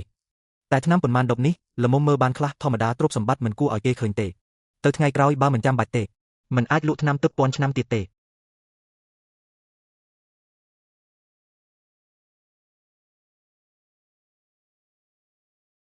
ថ្ងៃនេះគ្រូនឹងបើកលបសំថ្នាំទឹកមកមើលឲ្យលឿនមកមើលនោះមើលអ្នកដែលទើបតែដើរកាត់ទៅអំបញ្ញមិញនឹងតើជាសិស្សច្បងអ៊ូមែនទេបើមិនមែនគាត់តើមានអ្នកណាទៀតមិនត្រឹមតែបានលេខ1ក្នុងការប្រកួតធំទេថែមទាំងបានបូជាលោកព្រឹទ្ធាចារ្យលីធ្វើជាគ្រូទៀតគួរឲ្យច្រណែនណាស់ណាសមជាសិស្សបាក់ក្នុងពិតមែនធនធានហ្វឹកហាត់ក៏ច្រើនឯកន្លែងស្នាក់នៅក៏ល្អហើយមានលោកគ្រូជួយណែនាំទៀតប្រកួតធំលើកក្រោយខ្ញុំនឹងប្រឹងឲ្យអស់ពីសមត្ថភាពហើយសិស្សច្បងទី2ម៉េចក៏មកឈរនៅក្រៅទ្វារចឹងកំពុងចាំខ្ញុំមែនទេចាត់ទុកថាចឹងចុះនិយាយបែបហ្នឹងក៏ត្រូវដែរក៏ដោយសារតែសិស្សច្បងស្រីទី5របស់អ្នកចេញពីការបិទដោះដូរធัวដែរឥឡូវនាងនៅក្នុងបន្ទប់តើចាំទៅថ្ងៃក្រោយឯងនឹងដឹងហើយចុះអាថតនោះមិនក៏បាត់ទៅហើយហ៊ានណាស់ហ៊ានគេពីខ្ញុំចាំមើលខ្ញុំចាត់ការឯងយ៉ាងម៉េចអាថតឯងចង់រត់ទៅណាគេចមុខពីខ្ញុំមានន័យថាម៉េចជឿទេថាខ្ញុំហ៊ានទៅដល់កន្លែងឯងហើយដុតសត្វវិញ្ញាណរបស់អ្នកចោលតែម្ដងទៅសិស្សប្អូនធ្នំដៃបន្តិចទៅដាច់ត្រចៀកខ្ញុំឥឡូវហើយសិស្សប្អូនទី6នៅក្បែរនឹងតើទុកមុខរៀមច្បងខ្លះផងបានទេកម្លាំងទាត់មួយជើងនេះឬមួយក៏នាងជាអ្នកហាត់កាយអញហាតើសិស្សប្អូនទី6នៅឯណាឯងជាប្អូនប្រុសទី6របស់ខ្ញុំមែនទេអ៊ីវហ្វានគោរពព្រាមច្បងស្រីទី5ខ្ញុំឈ្មោះរ៉ូស៊ីទីបំផុតខ្ញុំលែងជាអ្នកតូចជាងគេបង្អស់ហើយខ្ញុំក៏មានសិស្សប្អូនដែរហើយតោះប្រញាប់ចូលទៅក្នុងទៅតិចលោកគ្រូគាត់ខឹងឥឡូវហើយពួកឯងលេងសើចក្រន់បើហើយឈប់លេងសើចទៅហើយប្រញាប់មកអង្គុយចុះលោកគ្រូជូមីងចុះប្អូនប្រុសទី3និងប្អូនស្រីទី4របស់ហែងនៅតែបិទវគ្គហាត់វិជ្ជាទៀតមែនទេបាទលោកគ្រូប្អូនប្រុសទី3ដូចជាកំពុងសំថ្នាំទឹកប្អូនស្រីទី4ប្រហែលជាអាចទម្លាយដល់កម្រិតទី11បានគ្រប់ពេលហើយ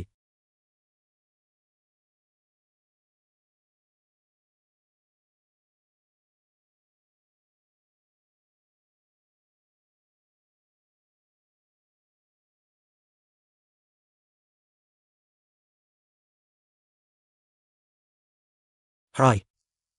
ថ្នាំលើកនេះផ្សំបានតែ7ប៉ុណ្ណោះហើយនៅតែជាថ្នាំការពារសរសៃប្រាក់ធម្មតាទៀតគួរឲ្យស្ដាយណាស់លោកគ្រូប្រើភ្លើងត្រោមដីមួយល្បានតែថ្នាំធម្មតា7ប៉ុណ្ណោះបើខ្ញុំប្រើភ្លើងស៊ូបនាធានលូដើម្បីផ្សំថ្នាំវិញមិនដឹងជាទៅជាយ៉ាងណាទេណោះ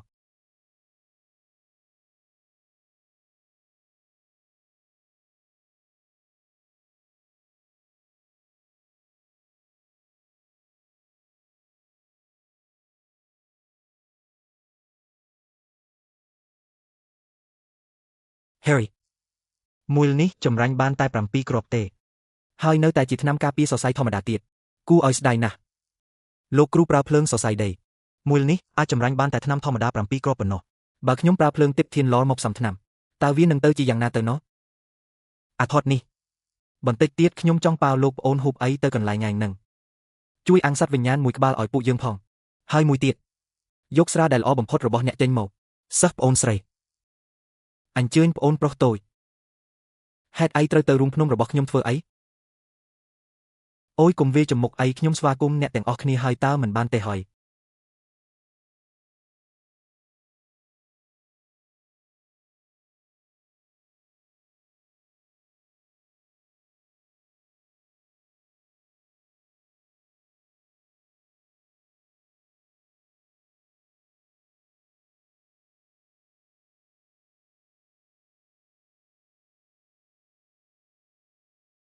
សិស្សច្បងទី2សិស្សច្បង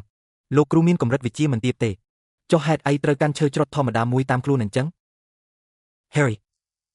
ផ្អមឈើនោះគឺគេរៀបចំទុកសម្រាប់ខ្ញុំផ្ទាល់តែម្ដងលោកគ្រូស្រឡាញ់សិស្សប្អូនទី5ខ្លាំងណាស់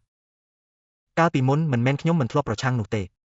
ចុងក្រោយបែរជាត្រូវលោកក្រឹវីថែមប៉ុន្មានរំពាត់ទៀតនៅលើកំពូលភ្នំដានតឹងយើងនេះគ្មានអ្នកណាហ៊ានប៉ះពាល់លោកស្រីម្ចាស់ម្នាក់នេះទេក្រៅពីសិស្សច្បងស្រីទី4របស់ហែងហេតុអីបានជាខ្ញុំមិនដែលជាពួកបងនិយាយពីសិស្សច្បងធំអញ្ចឹងចុះឥឡូវគាត់នៅឯណាកាលពី6ឆ្នាំមុនសិស្សច្បងធំត្រូវបានពួកនិកាយវិសាចដីលួចធ្វើបាបត្រូវថ្នាំពុលចម្លែកម្យ៉ាង លោកគ្រូបានធ្វើដំណើរទៅកន្លែងជាច្រើនដើម្បីប្រមូលអសទិបយកមកសំថ្នាំបន្សាបពុលតែរៀមច្បងធំបែរជាលួចរត់ចេញពីបាក់ក្រោយមកជាច្រើនឆ្នាំទៅវិញរហូតមកដល់ពេលនេះនៅតែគ្មានដំណឹងសោះ Bus beside day អ៊ីចឹងបើគុំតែលោកគ្រូចេញទៅរកថ្នាំឲ្យរៀមច្បងធំថ្ងៃនោះគុំអីគាត់មិនបានឃើញខ្ញុំទេបើអញ្ចឹងមែនខ្ញុំប្រហែលជានៅតែមិនអាចឈានជើងចូលវិធីនៃការហ្វឹកហាត់ធ្វើជាទេព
ការផ្សំថ្នាំពិតជាមិនងាយស្រួលតតែសោះខ្ញុំប្រុងប្រយ័ត្នខ្លាំងណាស់ទៅហើយតែនៅតែបរាជ័យរហូត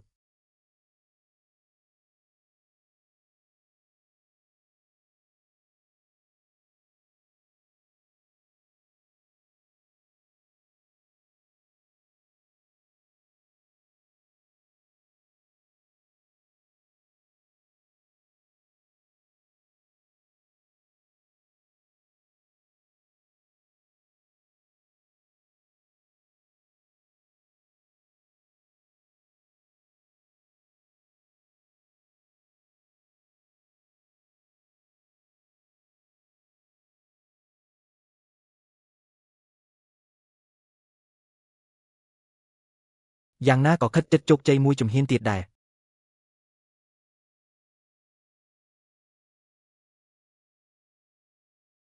ម្ដងទៀតមើល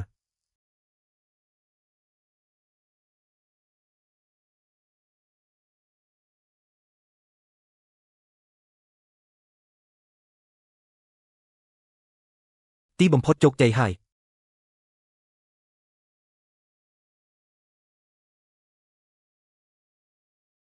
ទោះគ្រាន់តែជាថ្នាំកម្រិតទាបបំផុតក៏ដោយ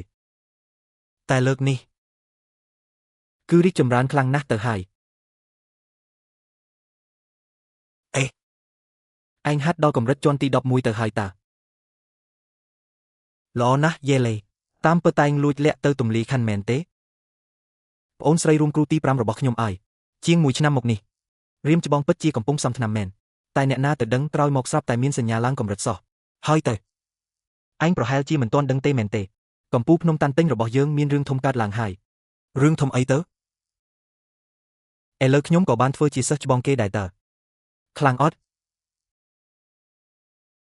សិស្សប្អូនទី3ប្អូនប្រុសពើយើងម្នាក់នោះណែគេមកហើយសិស្សប្អូនវូហ្វានជំរាបសួររៀមច្បងទី3ប្អូនប្រុសពើសុំទោសផងណាស៊ូយីងទៅតែចេញពីហ្វឹកហាត់សំធរបើមិនអញ្ចឹងទេរៀមច្បងមកលេងប្អូនឯងតាំងពីយូរហើយរៀមច្បងទី3គូសំពេកហើយតាមពិតទៅគួរតែជាប្អូនទេដែលត្រូវទៅសួរសុខទុក្ខរៀមច្បងនោះតោះទៅប្អូនប្រុសពើកុំខាតពេលនិយាយជាមួយពួកគេអីលោកគ្រូកំពុងចាំពួកយើងហើយតាសោ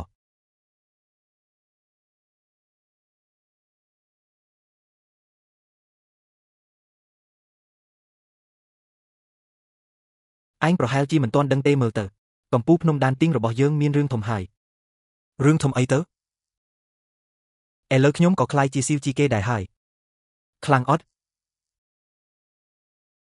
ប្អូនប្រុសទី3ចុះប្អូនប្រុសពើយើងនោះវិញណែគាត់មកដល់ហើយសិស្សប្អូនវូហ្វានសូមគោរពសិស្សច្បងទី3សិស្សប្អូនពិតជាសូមទោសផងណាខ្ញុំទើបតែចេញពីការសំងំខ្លួនហាត់វិជាទេបើមិនអញ្ចឹងទេរៀមច្បងទៅសួរសុខទុក្ខដល់កន្លែងតាំងពីយូរហើយរៀមច្បងទី3គូសំពេកហើយតាមពិតគូតែជាប្អូនទៅលេងបងទើបត្រូវតោះទៅសិនហើយប្អូនពើកុំខាតពេលនិយាយជាមួយពួកគេអីលោកគ្រូកំពុងរងចាំពួកយើងហើយ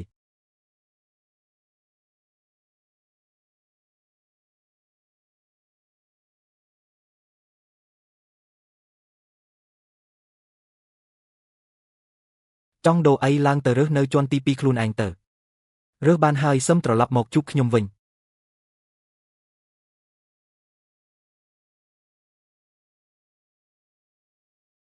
ដែលចង់រៀនជាងគេក៏ជាដែលថ្លៃជាងគេដែរ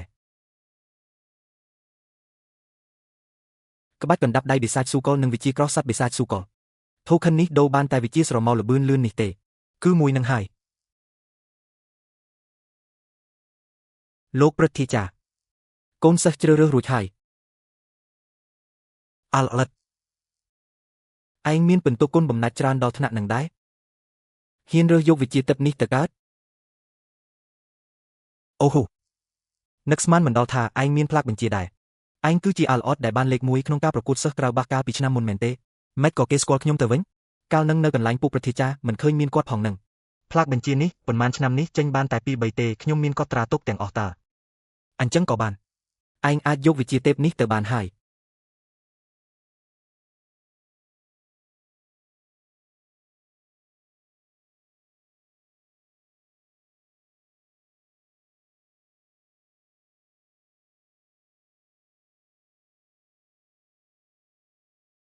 ឆ្នាំទឹកលំដាប់ទី1នេះពិបាកផ្សំខ្លាំងណាស់1 ខែហើយមិនដែលផ្សំបានម្ដងណាផងតែយ៉ាងហោចណាស់ដំណឹងល្អគឺខ្ញុំមិនត្រឹមតែបានទម្លាយដល់កម្រិតហ្វឹកហាត់ធាតុទី9នោះទេថែមទាំងហាត់ក្បាច់ស្រមោលល្បឿនលឿនបានសម្រេចជោគជ័យទៀតផង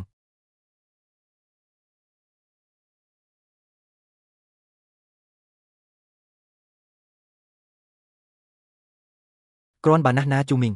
ប្អូនស្រីរួមគ្រូឯងគ្រាន់តែចង់បានសត្វវិញ្ញាណ30ក្បាលសោះនឹងធ្វើជាសិស្សច្បងចិត្តទូលីបន្តិចមិនបានទេអីរឿងតូចតាចសោះក៏ត្រូវមកលំបាកដល់យើងដែរចង់ត្រូវវាទៀតហើយមែនទេ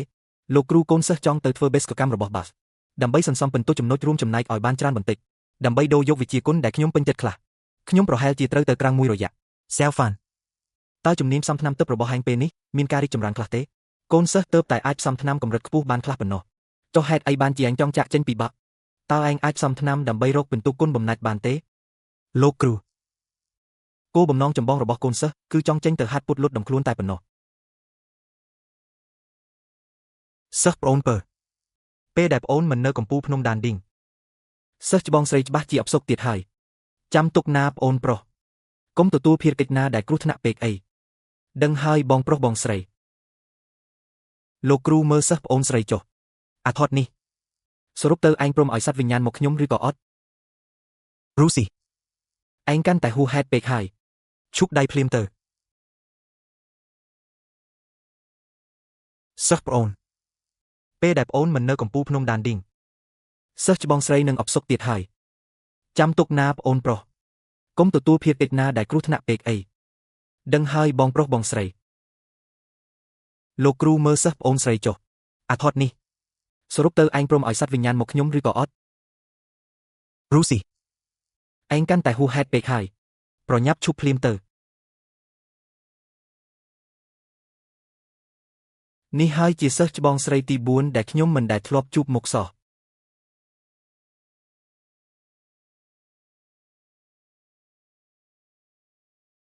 លោកគ្រូកូនសិស្សចេញពីការហាត់សំថ្មហើយមិនអន់ទេដល់កម្រិតចម្រាញ់ឈីជាន់ទី11ហើយត្រេកអរផងណាប្អូនស្រីទី4អូមែនហើយ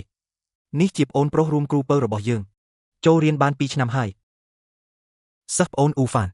គោរពជំរាបសួរបងស្រីទី4សិស្សប្អូនបងឈ្មោះជាសួងកន្លងមកខ្ញុំរវល់តែសំងំហាត់វិជារូស៊ីឯងចង់ធ្វើស្អីទៀតហើយនឹងពិតជាកាន់តែហួសហេតុពេកហើយលោកគ្រូគឺមកពីលោកគ្រូតាមចិត្តសិស្សប្អូនទី5ពេកហើយលោកអូនពើមិនមែនត្រូវទៅទទួលភារកិច្ចទេអីលោកអូនពើស្ដាប់រៀមច្បងស្រីនិយាយពី3ម៉ាត់សិនទៅពេលធ្វើដំណើរទៅក្រៅត្រូវតែប្រុងប្រយ័ត្នបំផុតពិភពអ្នកធននេះសាហាវណាស់មិនថាខាងល្អខាងអាក្រក់ទេសុទ្ធតែខ្លាំងស៊ីខ្សោយទាំងអស់ពួកអ្នកមានសុទ្ធខ្ពស់ចាត់ទុកអ្នកមានសុទ្ធទាបដូចជាស្រមោចអញ្ចឹងគ្រាន់តែនិយាយមិនត្រូវគ្នាក៏សម្លាប់ខ្លួនយកទ្រព្យដែរចាំប្អូនត្រឡប់មកវិញសិនចាំរៀមច្បងទៅលេងកន្លែងស្នាក់នៅរបស់ប្អូនម្ដងទៀតអរគុណបងស្រីទី4សម្រាប់ការណែនាំប្អូនចាំទុកឲ្យបងស្រី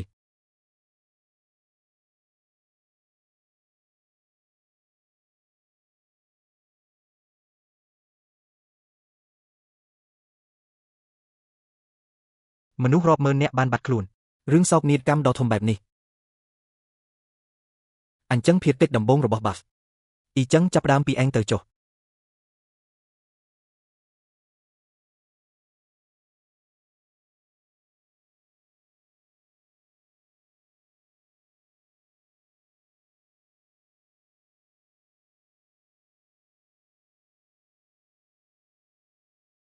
មនុស្សរាប់ម៉ឺននាក់បានបាត់ខ្លួនសោកនាដកម្មដ៏ធំបែបនេះអញ្ចឹងភារកិច្ចដំបូងរបស់ Buff ចាប់ផ្ដើមពីឯងមុនគេទៅចុះ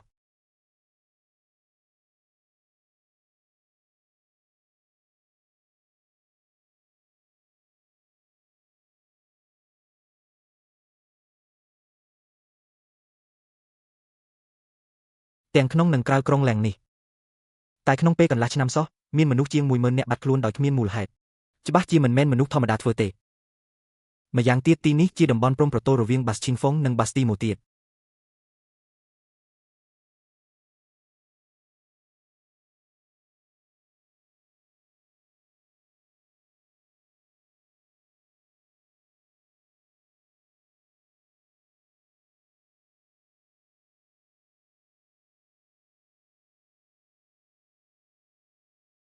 តាចាស់នេះឈ្មោះបៃធូសូមគោរពលោកម្ចាស់ទូតនាំខ្ញុំចូលទៅខ្ញុំមានរឿងចង់សួរឯងលោកម្ចាស់ទូតម្នាក់នេះតើមានកម្រិតវិជ្ជាខ្ពស់ដល់កម្រិតណាទៅមិនក៏គ្មានការប្រែប្រួលធម៌ពលវិញ្ញាណតតែសោះអ៊ីចឹងខ្ញុំបាទជាសិស្សក្នុងរបស់និកាយឈីងហ្វុងភារកិច្ចនេះគឺខ្ញុំជាអ្នកទទួលទេដែរប្រាប់ព័ត៌មានទាំងអស់ដែលឯងដឹងមកមើលបាទកាលពីកន្លះឆ្នាំមុននៅក្នុងទឹកដីលៀងជើគឺមានករណីបាត់ខ្លួនមនុស្សកើតឡើងបាត់ទៅហើយគ្រាន់តែពេលនោះមិនសូវបាត់ច្រើនប៉ុន្មានទេតាអត់បានចាប់អារម្មណ៍សោះតែដល់ពេលខ្ញុំស៊ើបអង្កេតកាលពី2ខែមុនទើបខ្ញុំភ្ញាក់ផ្អើលខ្លាំងមានមនុស្សបាត់ខ្លួនរហូតដល់ទៅ6-7000នាក់ទៅហើយគិតមកដល់ពេលនេះគឺឡើងដល់ទៅ10000នាក់ហើយណាមនុស្សបាត់ខ្លួនច្រើនដល់ថ្នាក់នឹងចុះខាងរាជការមិនដឹងខ្លួនទេអីទោះបីជាលៀងជើមានប្រជាជនច្រើនយ៉ាងណាក៏ដោយមនុស្សដល់ទៅ10000នាក់ក៏មិនមែនជាចំនួនតិចតួចដែរលោកម្ចាស់ទូតនិយាយត្រូវហើយចម្លែកត្រង់នឹងឯងរហូតដល់1ខែមុនទើបខាងរាជការព្រមបិទប្រកាសនៅទ្វារក្រុងព្រោះតែប្រជាជនភ័យខ្លាចនាំគ្នារត់ភៀសខ្លួនហើយថែមទាំងបានចាត់ទាហានឲ្យដើរល្បាតទាំងយប់ទាំងថ្ងៃទៀតប៉ុន្តែចំនួនមនុស្សបាត់ខ្លួនមិនត្រឹមតែមិនថយចុះនោះទេផ្ទុយទៅវិញបែរជាកើនឡើងថែមទៀតចុះលោករកឃើញអីខ្លះទេកម្រិតដាំដុះរបស់ខ្ញុំនៅទាបណាស់មកទល់ពេលនេះនៅតែរកមិនឃើញអ្វីគួរឲ្យសង្ស័យឡើយតែតាចាស់ម្នាក់នេះហ៊ានធានារឿងមនុស្សបាត់ខ្លួនរាប់ម៉ឺននាក់នេះច្បាស់ជាមានពួកអ្នកហាត់សេលពាក់ព័ន្ធមិនខានព្រោះសំបីតែក្មេងស្ត្រីនិងមនុស្សចាស់ក៏បាត់ខ្លួនច្រើនដែរបើជាស្នាដៃរបស់មនុស្សធម្មតាយកពួកចាស់ស្រីនិងក្មេងទាំងនេះទៅមានប្រយោជន៍អីទៅខ្ញុំយល់ហើយបើឯងរកឃើញអីទៀតចាំប្រាប់ខ្ញុំផងណាបាទតាដឹងហើយ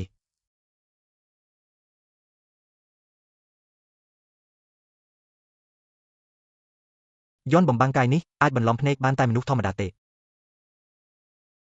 បើជួបអ្នកគូសធរតតែប្រើមិនលាក់ដង្ហើមទៅបាននៅក្នុងរាជការពិតជាមានមនុស្សខົບខិតជាមួយពួកអ្នកសេលមែនយន្តបំបាំងកាយអាចបន្លំភ្នែកបានតែមនុស្សធម្មតាប៉ុណ្ណោះតែបើជួបពួកអ្នកសេលគឺត្រូវពឹងលើវិជ្ជាលក្ខធាតុពិតហើយ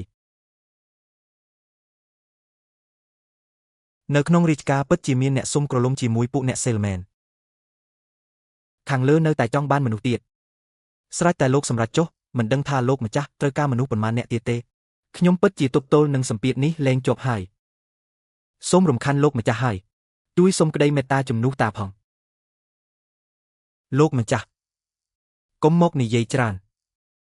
ការដែលលោកម្ចាស់ជ្រើសរើសហែងឲ្យធ្វើការនេះនឹងជាបុណ្យសំណាងពីជាតិមុនរបស់ហែងហើយបើធ្វើការនេះបានល្អលោកម្ចាស់នឹងប្រទានថ្នាំទឹកឲ្យឯងទៀតផងធានាថាជួយពន្យាអាយុបាន10ឆ្នាំហើយគ្មានជំងឺអីទៀតឡើយឯងគ្រាន់តែបិទបាំងដំណឹងនេះទៅបានហើយកុំឲ្យពួកមនុស្សធម្មតានាំរឿងនេះចេញពីក្រុងលៀងជោឲ្យសោះហើយរឹតតែមិនអាចឲ្យខាង Bas Chingfong ដឹងទៅទៀតខ្ញុំចាស់ម្នាក់នេះនឹងបដូរជីវិតដើម្បីលោកម្ចាស់ដើម្បីបម្រើលោកម្ចាស់ហឹមទ្រាំតែ3ថ្ងៃទៀតទៅខាងលោកម្ចាស់ចិត្តសម្រេចការធំហើយ3ថ្ងៃទៀតនឹងបានសម្រេចហើយត្រូវតែប្រញាប់ទៅរារាំងលោកម្ចាស់ម្នាក់នោះឲ្យបានលឿនសូមជូនដំណើរលោកគ្រូ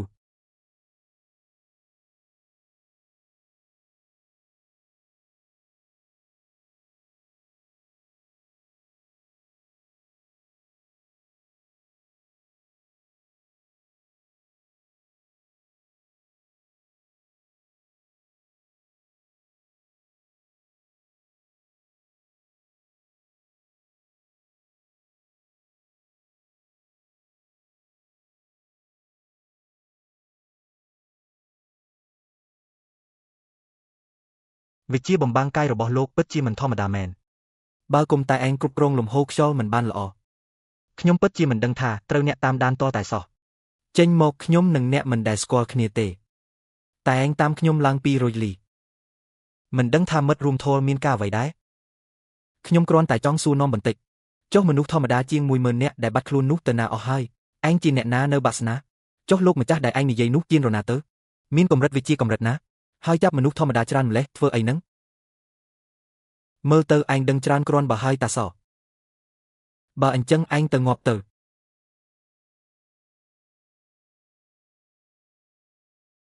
វិជាពូនខ្លួនរបស់មិត្តពិតជាមិនធម្មតាមែនបើគុំតែឯងគ្រប់គ្រងចលនាខ្យល់មិនបានល្អទេនោះខ្ញុំពិតជាមិនដឹងថាត្រូវអ្នកលួចតាមដានឡើយចេញមកខ្ញុំនិងមិត្តសម្លាញ់មិនដែលស្គាល់គ្នាសោះតែឯងបែរជាតាមខ្ញុំឡើងពីរុយលីឯណោះតើបងប្រុសមានការអីមែនទេខ្ញុំគ្រាន់តែចង់សួរនាំបន្តិចចុះមនុស្សធម្មតាជាង 10000 នាក់ដែលបាត់ខ្លួននោះទៅណាអស់ហើយឯងជានរណាមកពីបាសនាចុះព្រះអម្ចាស់ដែលឯងនិយាយនោះជាអ្នកណាទៅវិញកម្រិតវិជាដល់ណាហើយចាប់មនុស្សធម្មតាច្រើនម្លេះយកទៅធ្វើអីមើលទៅឯងដឹងច្រើនគ្រាន់បើហើយតាសបើអញ្ចឹងឯងទៅងាប់ទៅ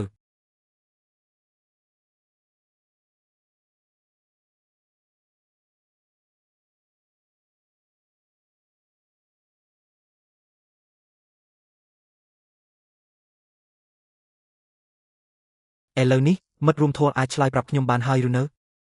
ខ្ញុំមិនដឹងថាឯងនិយាយពីស្អីទេឆាប់លែងខ្ញុំទៅបើមិនអញ្ចឹងទេឯងងាប់ទាំងមិនដឹងខ្លួនទៀតនិយាយឬមិននិយាយ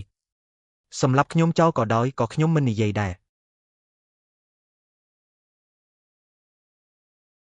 ខ្ញុំនិយាយហើយសូមអង្វរកុំកាប់អីទៀតអី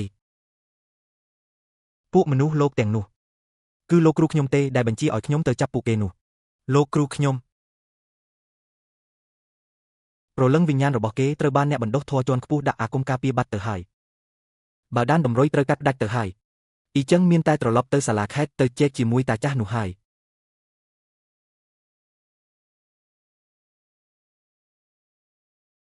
អស់តែប៉ុន្មានពាន់ធំវិញ្ញាណសោះនឹង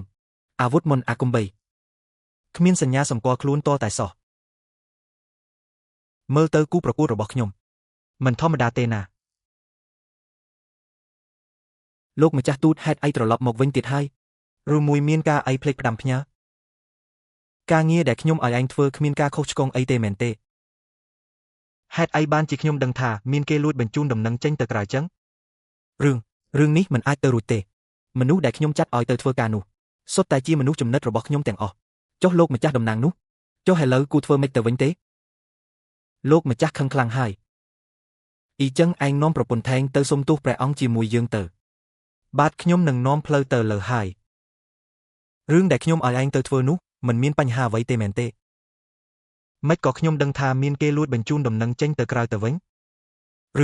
រឿងនេះមិនអាចទៅរួចទេមនុស្សដែលខ្ញុំចាត់ឲ្យទៅធ្វើការសុទ្ធតែជាមនុស្សចំណិតរបស់ខ្ញុំទាំងអស់ចុះលោកម្ចាស់ទូតនោះងាប់ហើយធ្វើម៉េចទៅលើលោកម្ចាស់កំពុងតែខឹងខ្លាំងណាស់ហើយនាំប្រពន្ធថេងទៅសុំទោសព្រះអង្គជាមួយខ្ញុំភ្លាមទៅ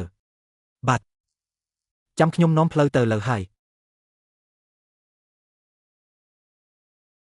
កូបជំរាបសួរលោកតាហ្វាយខេតក្រោកឡើងចុះតើលោកម្ចាស់មានការអ្វីឲ្យខ្ញុំបម្រើដែរទេនាំខ្ញុំទៅជំរំវូជន់រកឈិនគៀងរៀបចំសេះនិងរទេះទៅលោកម្ចាស់សូមទូសួរតើទ្រង់ដឹងរឿងធ្លីដំណឹងនេះពីណាដែរមិនបាច់ខ្វល់ទេខ្ញុំមានវិធីរបស់ខ្ញុំហើយបាទតាចាស់ម្នាក់នេះនិយាយច្រើនពេកហើយ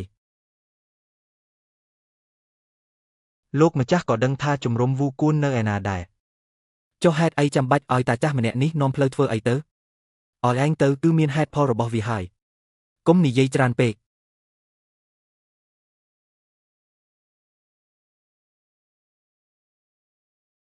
និយាយមកមើល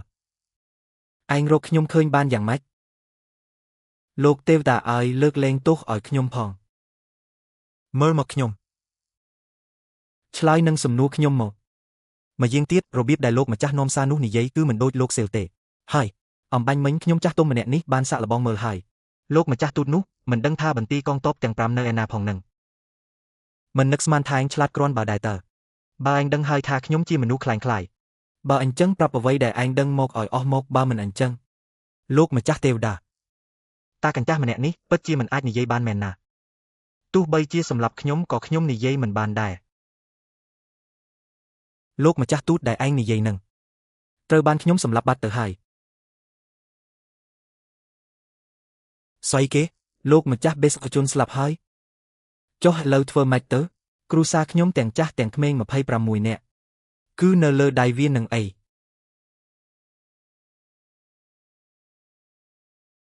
Harry គង់តែស្លាប់ដដែលខ្ញុំនិយាយចុះ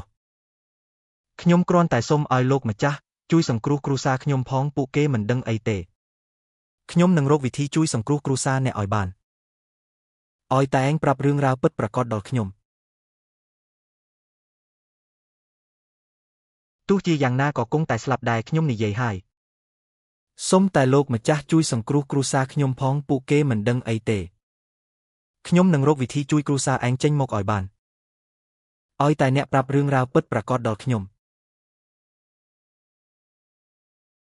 កាលពីកន្លះឆ្នាំមុនខ្ញុំកំពុងតែធ្វើការនៅក្នុងបន្ទប់សៀវភៅស្រាប់តែលោកម្ចាស់ទូតនោះលេចខ្លួនឡើងគំរាមកំហែងខ្ញុំឲ្យខ្ញុំធ្វើរឿង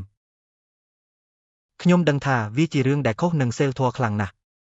តែគេបានចាប់គ្រួសារខ្ញុំទាំងអស់យកមកគំរាមខ្ញុំមានតែធ្វើតាមបញ្ជាគាត់ទេទឹកដីលីងចូលជាប់ព្រំប្រទល់ជាមួយនិកាយបិសាចដីបើខ្ញុំទីមិនខុសទេរឿងនេះច្បាស់ជាស្នាដៃរបស់ពួកបិសាចដីនឹងហើយចាំពេលទៅដល់ជំរំវូជុនឯងជួយរៀបចំឲ្យខ្ញុំចូលក្នុងក្រុមដឹកជញ្ជូនទាំងនោះទៅរួចហើយ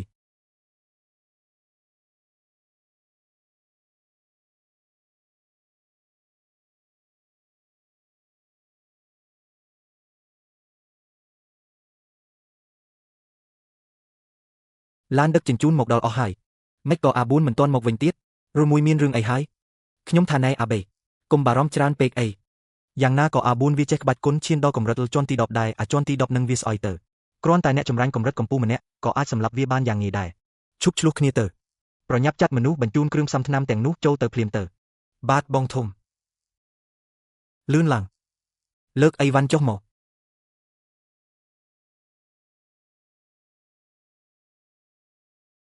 ឯងនាំពួកគ្រឿងផ្សំថ្នាំទាំងនេះចូលទៅក្នុងរូងភ្នំទៅពួកបាសបេសាយសាហាវដល់ថ្នាក់នឹងផង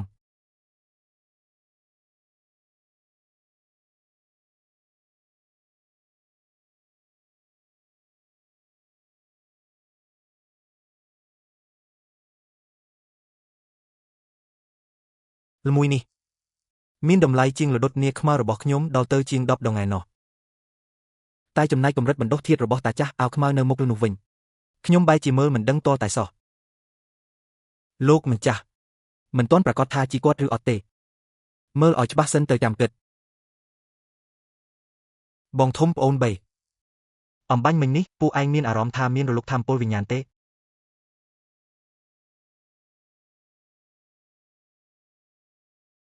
ល្មួយនេះមានតម្លៃជាងលនាគពណ៌មាសខ្មៅរបស់ខ្ញុំដល់ទៅជាង10ដងទៅទៀតតែកម្រិតដាំដុះរបស់តាចាស់អាវខ្មៅនៅមុខនោះខ្ញុំបែរជាមើលមិនធ្លុះតតែសោះលោកម្ចាស់មិនទាន់ប្រកាសថាជីគាត់ឬអត់ទេមើលឲ្យច្បាស់សិនចាំនិយាយបងធំប្អូនទី3មិញនឹងពួកឯងមានអារម្មណ៍ថាមានរលកថាមពលវិញ្ញាណទេ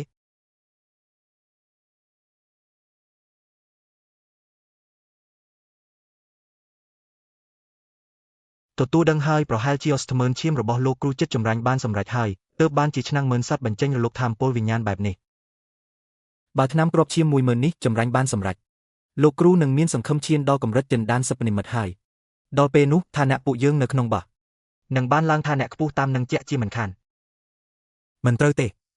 លោកគ្រូធ្លាប់និយាយពីមុនថាឆ្នាំមើនឈាមត្រូវការពេល3ថ្ងៃទៀតទើបអាចផ្សំរួចរាល់ម្យ៉ាងទៀតរលកថាមពលវិញ្ញាណអំបញ្ញមិញនេះគឺបញ្ចេញមកពីក្បែរពួកយើងនឹងឯងចប់ហើយត្រូវគេឃើញហើយ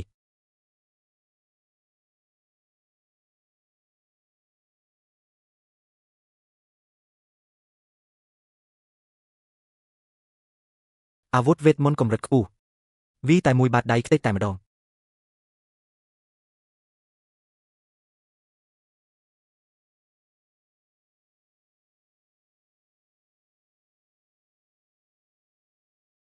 ដេញតាមសម្លាប់វាឲ្យខ្ញុំ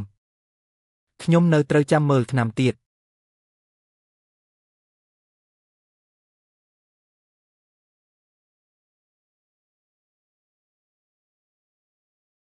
បើគុំតែបានខែនឹងអាវក្រោះនេះថ្ងៃនេះខ្ញុំច្បាស់ជាស្លាប់បាត់ទៅហើយ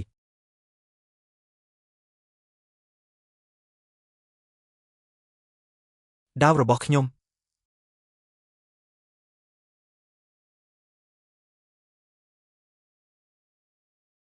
នេះជាក្បាច់វីស្អីនឹងចង់មកងាប់មែនទេ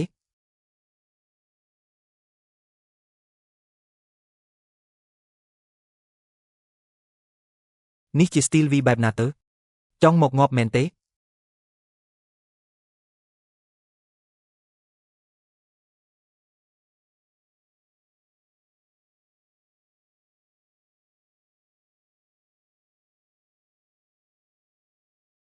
តើនេះជាមន្តអាគមចម្លែកអីនឹង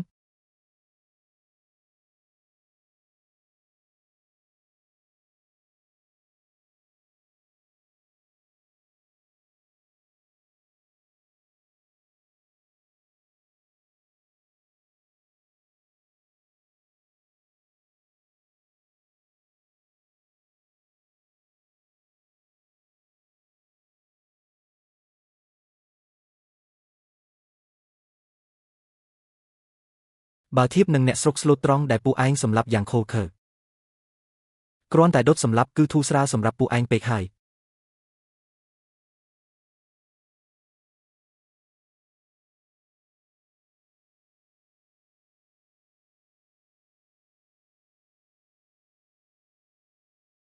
សំណាងហើយដែលតាចាស់នោះកំពុងតែផ្សំថ្នាំទឹក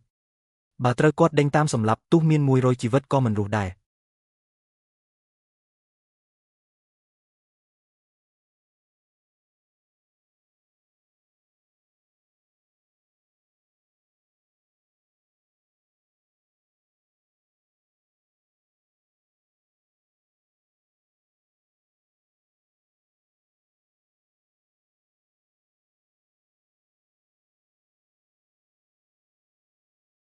ខូចទាំងខែពេជ្រទាំងដាវព្រះអាទិត្យហើយនឹងសំណាញ់ខ្មៅនោះទៀតតែបានដាវខែប្រាក់នេះមកវិញគិតទៅមិនខាតទេ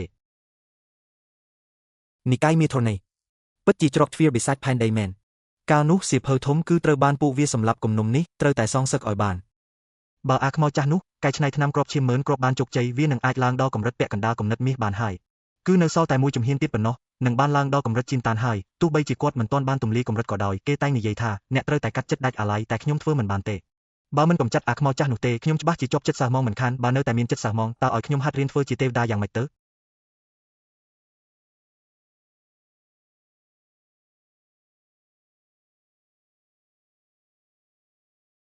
ខ្មោចចាស់បះវិញ្ញាណផែនដីខ្ញុំមកដើម្បីកំចាត់ឯងហើយគេថាអ្នកហាត់សិល្បៈត្រូវតែកាត់ចិត្តដាច់អាល័យតែខ្ញុំធ្វើមិនបានទេបើមិនកំចាត់អាដាខ្មោចនោះទេខ្ញុំក៏មិនអាចរំសាយស្រមោលក្នុងចិត្តបានដែរបើនៅតែមានវាតើឲ្យខ្ញុំហាត់ខ្លាយជាទេវតាយ៉ាងម៉េចកើត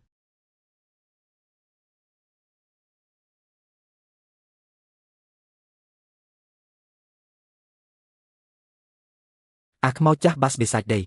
ខ្ញុំមកកំចាត់ឯងហើយ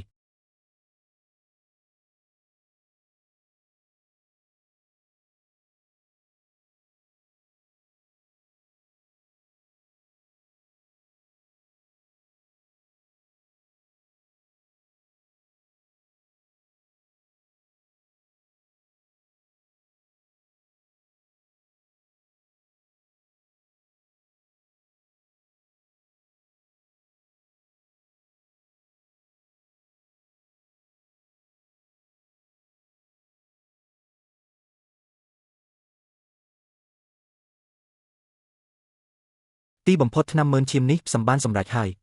ចាំត្រឡប់ទៅនិកាយបិសាចដីវិញខ្ញុំនឹងចូលសំងំហាត់ដើម្បីទម្លុះទៅកម្រិតស្នូខ្លាយៗភ្លាមទោះបីជាលេបវាហើយ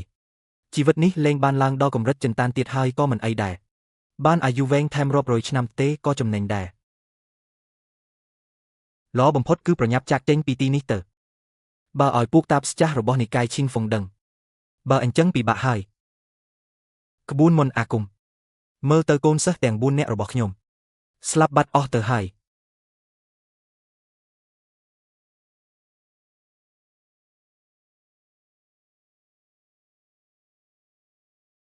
មិនដឹងជាមិត្តរួមធោរូបណា មកឃុំខ្លួនខ្ញុំនៅទីនេះចុះអ្នកតាវចង់ធ្វើអ្វីដែរតើអាចចេញមកជួបគ្នានិយាយគ្នាបានទេដើម្បីតែប្រយោជន៍ផ្ទាល់ខ្លួនហ៊ានសម្លាប់ជីវិតមនុស្សស្លូតត្រង់ជាង 10000 នាក់ផងខ្ញុំនឹងធ្វើឲ្យឯងងាប់ទាំងមិនដឹងខ្លួន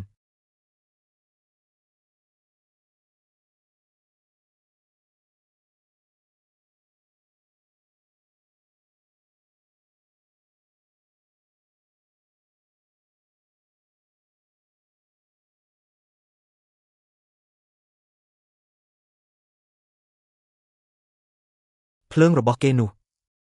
នឹកស្មានមិនដល់ថាជាភ្លើងវិញ្ញាណសួគ៌ដីដែរតើ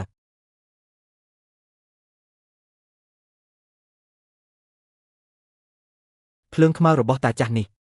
បែរជាសាហាវជាងភ្លើងធានឡរបស់ខ្ញុំទៅទៀត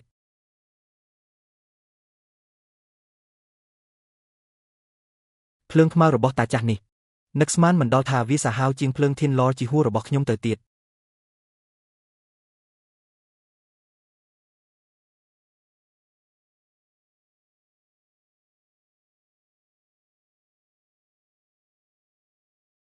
តើភ្លើងវិញ្ញាណរបស់គេនោះជាអ្វីទៅសូម្បីតែភ្លើងខ្យល់ខ្មៅរបស់ខ្ញុំក៏វាលេបត្របាក់បានដែរ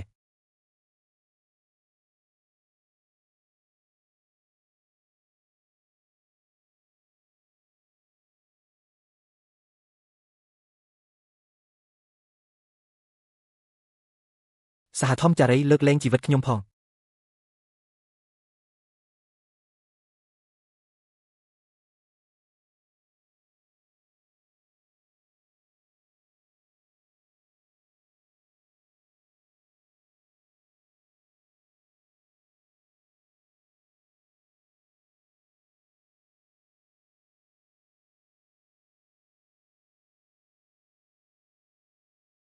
តាមពិតទៅតាចាស់នេះស្ថិតក្នុងដំណាក់កាលស្ថាបនាគ្រឹះចុងក្រោយសោះ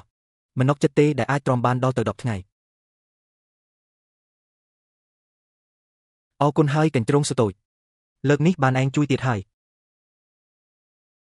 ធ្មវិញ្ញាណចិត្ត200,000 ដុំហើយនៅមានធ្មវិញ្ញាណកម្រិតមធ្យមពី3000ដុំទៀតលើកនេះហេងធំហើយអាវុធវិញ្ញាណកម្រិតមធ្យមតើតែដល់ដំណាក់កាលកម្ពូលលៀនឈីទើបអាចប្រើវាបានទុកវាសិនទៅខែលពន្លឺប្រាក់នេះខ្លាំងជាងខែលពេជ្ររបស់ខ្ញុំទៅទៀតចាត់ទុកថាជាសំណងរបស់តាចាស់នោះមកឲ្យខ្ញុំចុះសូម្បីតែលោកគ្រូក៏ប្រើតែចង្ក្រានថ្នាំកម្រិតមធ្យមដែរចំណែកអាមួយដែលខ្ញុំរើសបាននេះចង្ក្រានវិញ្ញាណមុនីស័ត្វកម្រិតកំពូលរបស់ល្អរបស់អាតាចាស់នេះពិតជាមិនតិចទេតាថ្នាំបង្កើនអាយុជីវិតដែលសរសេរក្នុងក្រាំងត្បូងនេះលេបមួយគ្រាប់អាចពន្យាអាយុបាន10ឆ្នាំពុកម៉ែលោកគ្រូលីវចាំខ្ញុំរកស្ថិតិឲ្យគ្រប់សិនរួចយកទៅផ្សំជាថ្នាំគ្រាប់យកទៅឲ្យពុកម៉ែលេបរបស់ទ្រពតាចាស់ម្នាក់នេះពិតជាមិនតិចមែនថ្នាំពន្យាអាយុដែលសរសេរក្នុងដុំត្បូងនេះលេបមួយគ្រាប់អាចពន្យាអាយុបាន10ឆ្នាំលោកពុកអ្នកម៉ែលោកគ្រូលីវចាំខ្ញុំរកស្ថិតិឲ្យគ្រប់សិនរួចផ្សំជាថ្នាំគ្រាប់យកទៅឲ្យពុកម៉ែលេបកូនកញ្ជ្រោងថ្នាំគ្រាប់មើលឈាមនេះមានប្រយោជន៍ចំពោះហែងតើ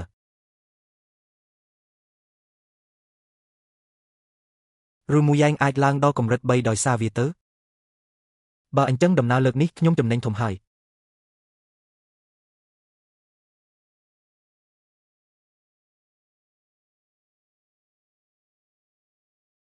សំបីតែពួកទាហានដែលទៅជាមួយក៏ត្រូវអាតាចាស់នោះយកទៅធ្វើជាថ្នាំគ្រាប់បាត់ទៅហើយរកមើលសັບគ្រប់អស់ហើយមើលទៅគ្រួសាររបស់លោកចាហ្វាយនោះក៏គេចមិនផុតពីគ្រោះកាចនេះដែរ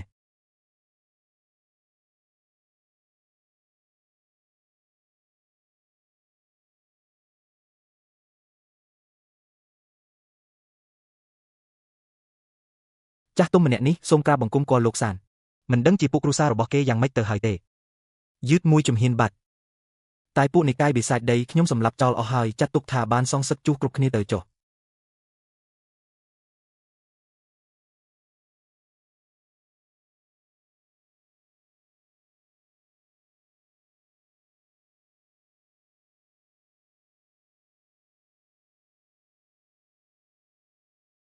ឯងជាអ៊ូហ្វានមែនទេ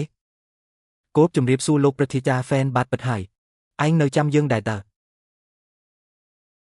ដល់លៀនឈីជាន់ទី9ទៅហើយតើឯងទៅថ្ងៃមុខពិតជាមានសង្ឃឹមសាងគ្រឹះវិញ្ញាណបានហើយអរគុណលោកព្រឹទ្ធាចារ្យអាល់ហ្វានដែលបានសរសើរហើយនៅក្នុងនិងក្រៅក្រុងលៀងជើមានមនុស្សសាមញ្ញបាត់ខ្លួនជាង 10000 នាក់អ៊ូហ្វានឯងសាកប្រាប់យើងមើលតើវាមានរឿងអីកើតឡើង និយាយឲ្យលំអិតបន្តិចមើលតាចាស់ដំណាក់កាលស្ថាបនាគ្រឹះចុងក្រោយនោះមិនអាចនិយាយបានទេពួកបិសាចដីពិតជាប្រហែលខ្លាំងណាស់ហ៊ានមកសម្លាប់មនុស្សស្លូតត្រង់នៅលើទឹកដីបាស្ឈីងហ្វុងរបស់យើងផងហេសោរឿងនេះខ្ញុំច្បាស់ជាត្រូវរាយការណ៍ទៅមេបាស្ហើយវូហ្វានឯងប្រាប់យើងមើលតើមានរឿងអីកើតឡើងនិយាយឲ្យលំអិតបន្តិចមកឯរឿងតាចាស់នៅវគ្គស្ថាបនាគ្រឹះចុងក្រោយនោះនិយាយមិនបានទេណាពួកបិសាចដីពិតជាប្រហែលខ្លាំងណាស់ហ៊ានចូលមកសម្លាប់មនុស្សស្លូតត្រង់ដល់ក្នុងទឹកដីបាស្ឈីងហ្វុងរបស់យើងផងរឿងនេះខ្ញុំនឹងរាយការណ៍ជូនលោកមេបាស្ជាមិនខានសិស្សប្អូនបាយពួកគេជាមនុស្សរបស់សាហ៊ុយបាយសាវិនខ្ញុំសូមណែនាំម៉ែងឲ្យនៅឲ្យឆ្ងាយពីទេពធីតាយ៉ាណានទៅល្អជាងបងធំយើងបានជ្រើសរើសនាងជាគូបដេបាត់រួមតាំងពីយូរហើយបើឯងនៅតែតាមរំខានមិនឈប់បែបនេះកុំបន្ទោសពួកយើងថាមិនគិតដល់មនោសញ្ចេតនាសិស្សរួមគ្រូឲ្យសោះណាឯងនិយាយឈួតយ៉ាណានប្រាប់ខ្ញុំអស់ហើយនាងមិនដែលស្រឡាញ់សាហ៊ុយទេខ្ញុំនិងនាងគឺស្រឡាញ់គ្នាទៅវិញទៅមកតើមានការរំខានអីនៅទីនេះបេឆៃអូវិនឯងមិនបាច់ដោះសារទេឲ្យតែឯងព្រមស្ដាប់តាមរឿងនេះចាត់ទុកថាវាមិនដែលកើតឡើងចុះបើមិនអញ្ចឹងទេពួកយើងនឹងកម្ចាត់ឯងចោលសិស្សប្អូនកម្រិតរបស់គេខ្ពស់ជាងខ្ញុំមួយជាន់ពួកយើងវីទល់មុខមិនឈ្នះទេសិស្សច្បងបៃយ៉ាណានមិនក៏នាងមកទីនេះសិស្សច្បងបៃប្រញាប់ទៅពួកយើងមិនអាចទៅប៉ះពាល់ឆេវហ៊ឺបានទេគាត់ជាអ្នកដាវដែលមានកម្រិត11ហើយថែមទាំងជាសិស្សរបស់លោកគ្រូធំវីនៅកំពូលភ្នំកេងខេអែនទៀតផងពួកយើងប៉ះពាល់គេមិនបានទេយ៉ាណាននេះជាលើកដំបូងហើយដែលឯងសរសើរខ្ញុំបែបហ្នឹងបើឯងជាមនុស្សយល់ការបែបនេះបើអ៊ីចឹងមកធ្វើជាគូប្រកបរបរថ្មជាមួយខ្ញុំមកខ្ញុំធានាថានឹងប្រណីអ្នកមិនខានយ៉ាងម៉េចដែររៀមច្បងសៅប៉ុន្តែរឿងមនោសញ្ចេតនាគឺត្រូវធ្វើទៅតាមបេះដូងក្នុងចិត្តខ្ញុំគឺស្រឡាញ់រៀមច្បងបាយទេសូមរៀមច្បងសៅអធិស្ឋានផងអាល់អត់នោះមានអីល្អទៅមិនត្រឹមតែនៅកម្រិតលុតដំឈីជាន់ទី7ទេហើយគ្រាន់តែជាសិស្សក្នុងធម្មតាម្នាក់សោះនឹងតើឯងចង់បានអីពីគាត់ឲ្យប្រកាសទៅទោះបីជារៀមច្បងបាយគ្មានកម្រិតវិជ្ជាខ្ពស់ដូចឯងហើយក៏គ្មានគ្រូល្អដូចឯងដែរតែខ្ញុំនៅជាមួយរៀមច្បងបាយសប្បាយចិត្តណាស់គាត់ក៏ល្អដាក់ខ្ញុំខ្លាំងណាស់ដែរខ្ញុំមិនត្រូវការអ្វីពីគាត់ទេខ្ញុំគ្រាន់តែចូលចិត្តនៅក្បែរគាត់នឹង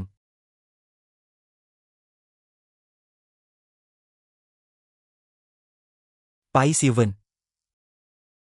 ហ៊ានទៅកំពូលភ្នំស៊ូជាមួយខ្ញុំទេខ្ញុំដឹងថាកម្រិតវិជ្ជាឯងនៅទាបហើយក៏មិនចង់កេងចំណេញពីឯងដែរអ៊ីចឹងឯងឡើងមកជាមួយចៅយូទៅថាម៉េចមិនហ៊ានមែនទេប៉ុណ្ណឹងក៏មិនហ៊ានដែរអាមនោះកំសាក់សំបីតែដើម្បីមនុស្សស្រីរបស់ខ្លួនឯងក៏មិនហ៊ានចេញមកប្រកួតដែរតើឯងមានមុខរស់នៅលើโลกនេះទៀតធ្វើអីបំផ្លាញក្បាច់គុណខ្លួនឯងចោលទៅល្អជាងបើក្នុងពេលដែលរៀមច្បងមានចំណាប់អារម្មណ៍ខ្លាំងបែបនេះទុកឲ្យខ្ញុំសាក់លបងស្នៀតគុណរបស់លោកវិញល្អជាងយ៉ាងម៉េចដែរបើលោកសិស្សច្បងមានចំណាប់អារម្មណ៍បែបនេះទៅហើយទុកឲ្យខ្ញុំមកសាក់លបងស្នៀតគុណរបស់លោកវិញទៅមើលយ៉ាងម៉េចដែរ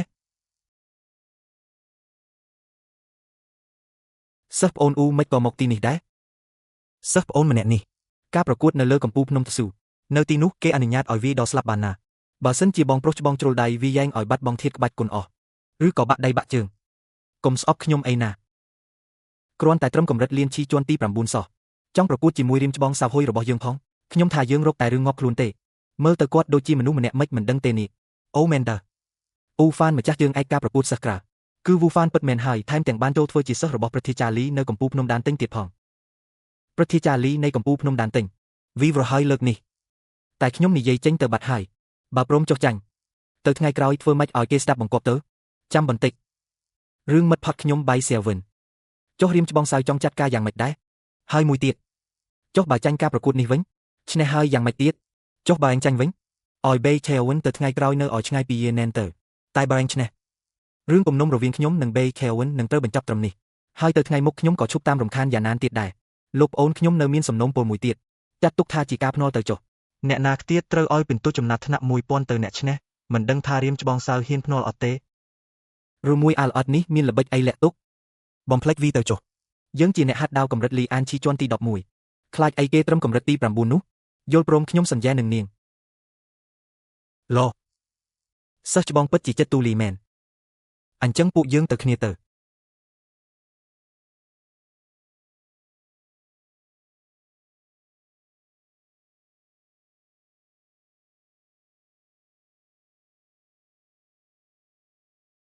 សិស្សច្បងបៃគឺថា សៀវណានចង់សួរពីសិស្សប្អូនវឺមែនទេ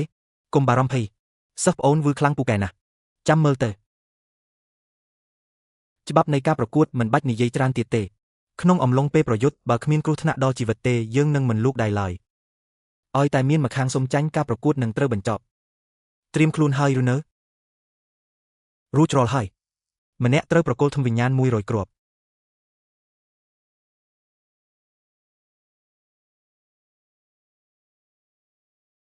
ការប្រកួតចាប់ផ្ដើមសិស្សប្អូនវូដាវហោះរបស់ខ្ញុំនេះជាអាវុធវេទមន្តកម្រិតកំពូលចាំមើលថែងឈ្នះខ្ញុំយ៉ាងម៉េចការប្រកួតចាប់ផ្ដើមប្អូនប្រុសអ៊ីវដាវហោះរបស់ខ្ញុំនេះជាអាវុធមន្តអាគមលំដាប់កំពូលណាចាំមើលថែងឈ្នះខ្ញុំបានយ៉ាងម៉េច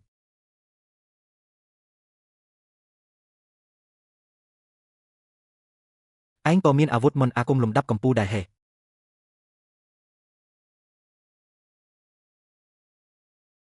កម្រិតវិជ្ជាម្នាក់នេះខ្ពស់ជាងខ្ញុំឆ្ងាយណាស់ត្រូវតែប្រញាប់បញ្ចប់ការប្រយុទ្ធឲ្យលឿននេះគឺតើនេះជាវិជ្ជាសម្ងាត់អ្វីទៅធ្វើឲ្យខ្ញុំដូចជាត្រូវភ្នំសង្កត់លើអញ្ចឹង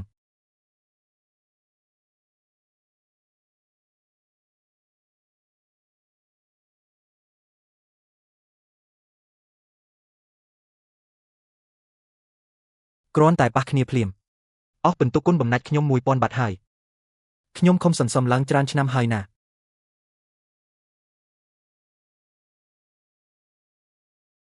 អូ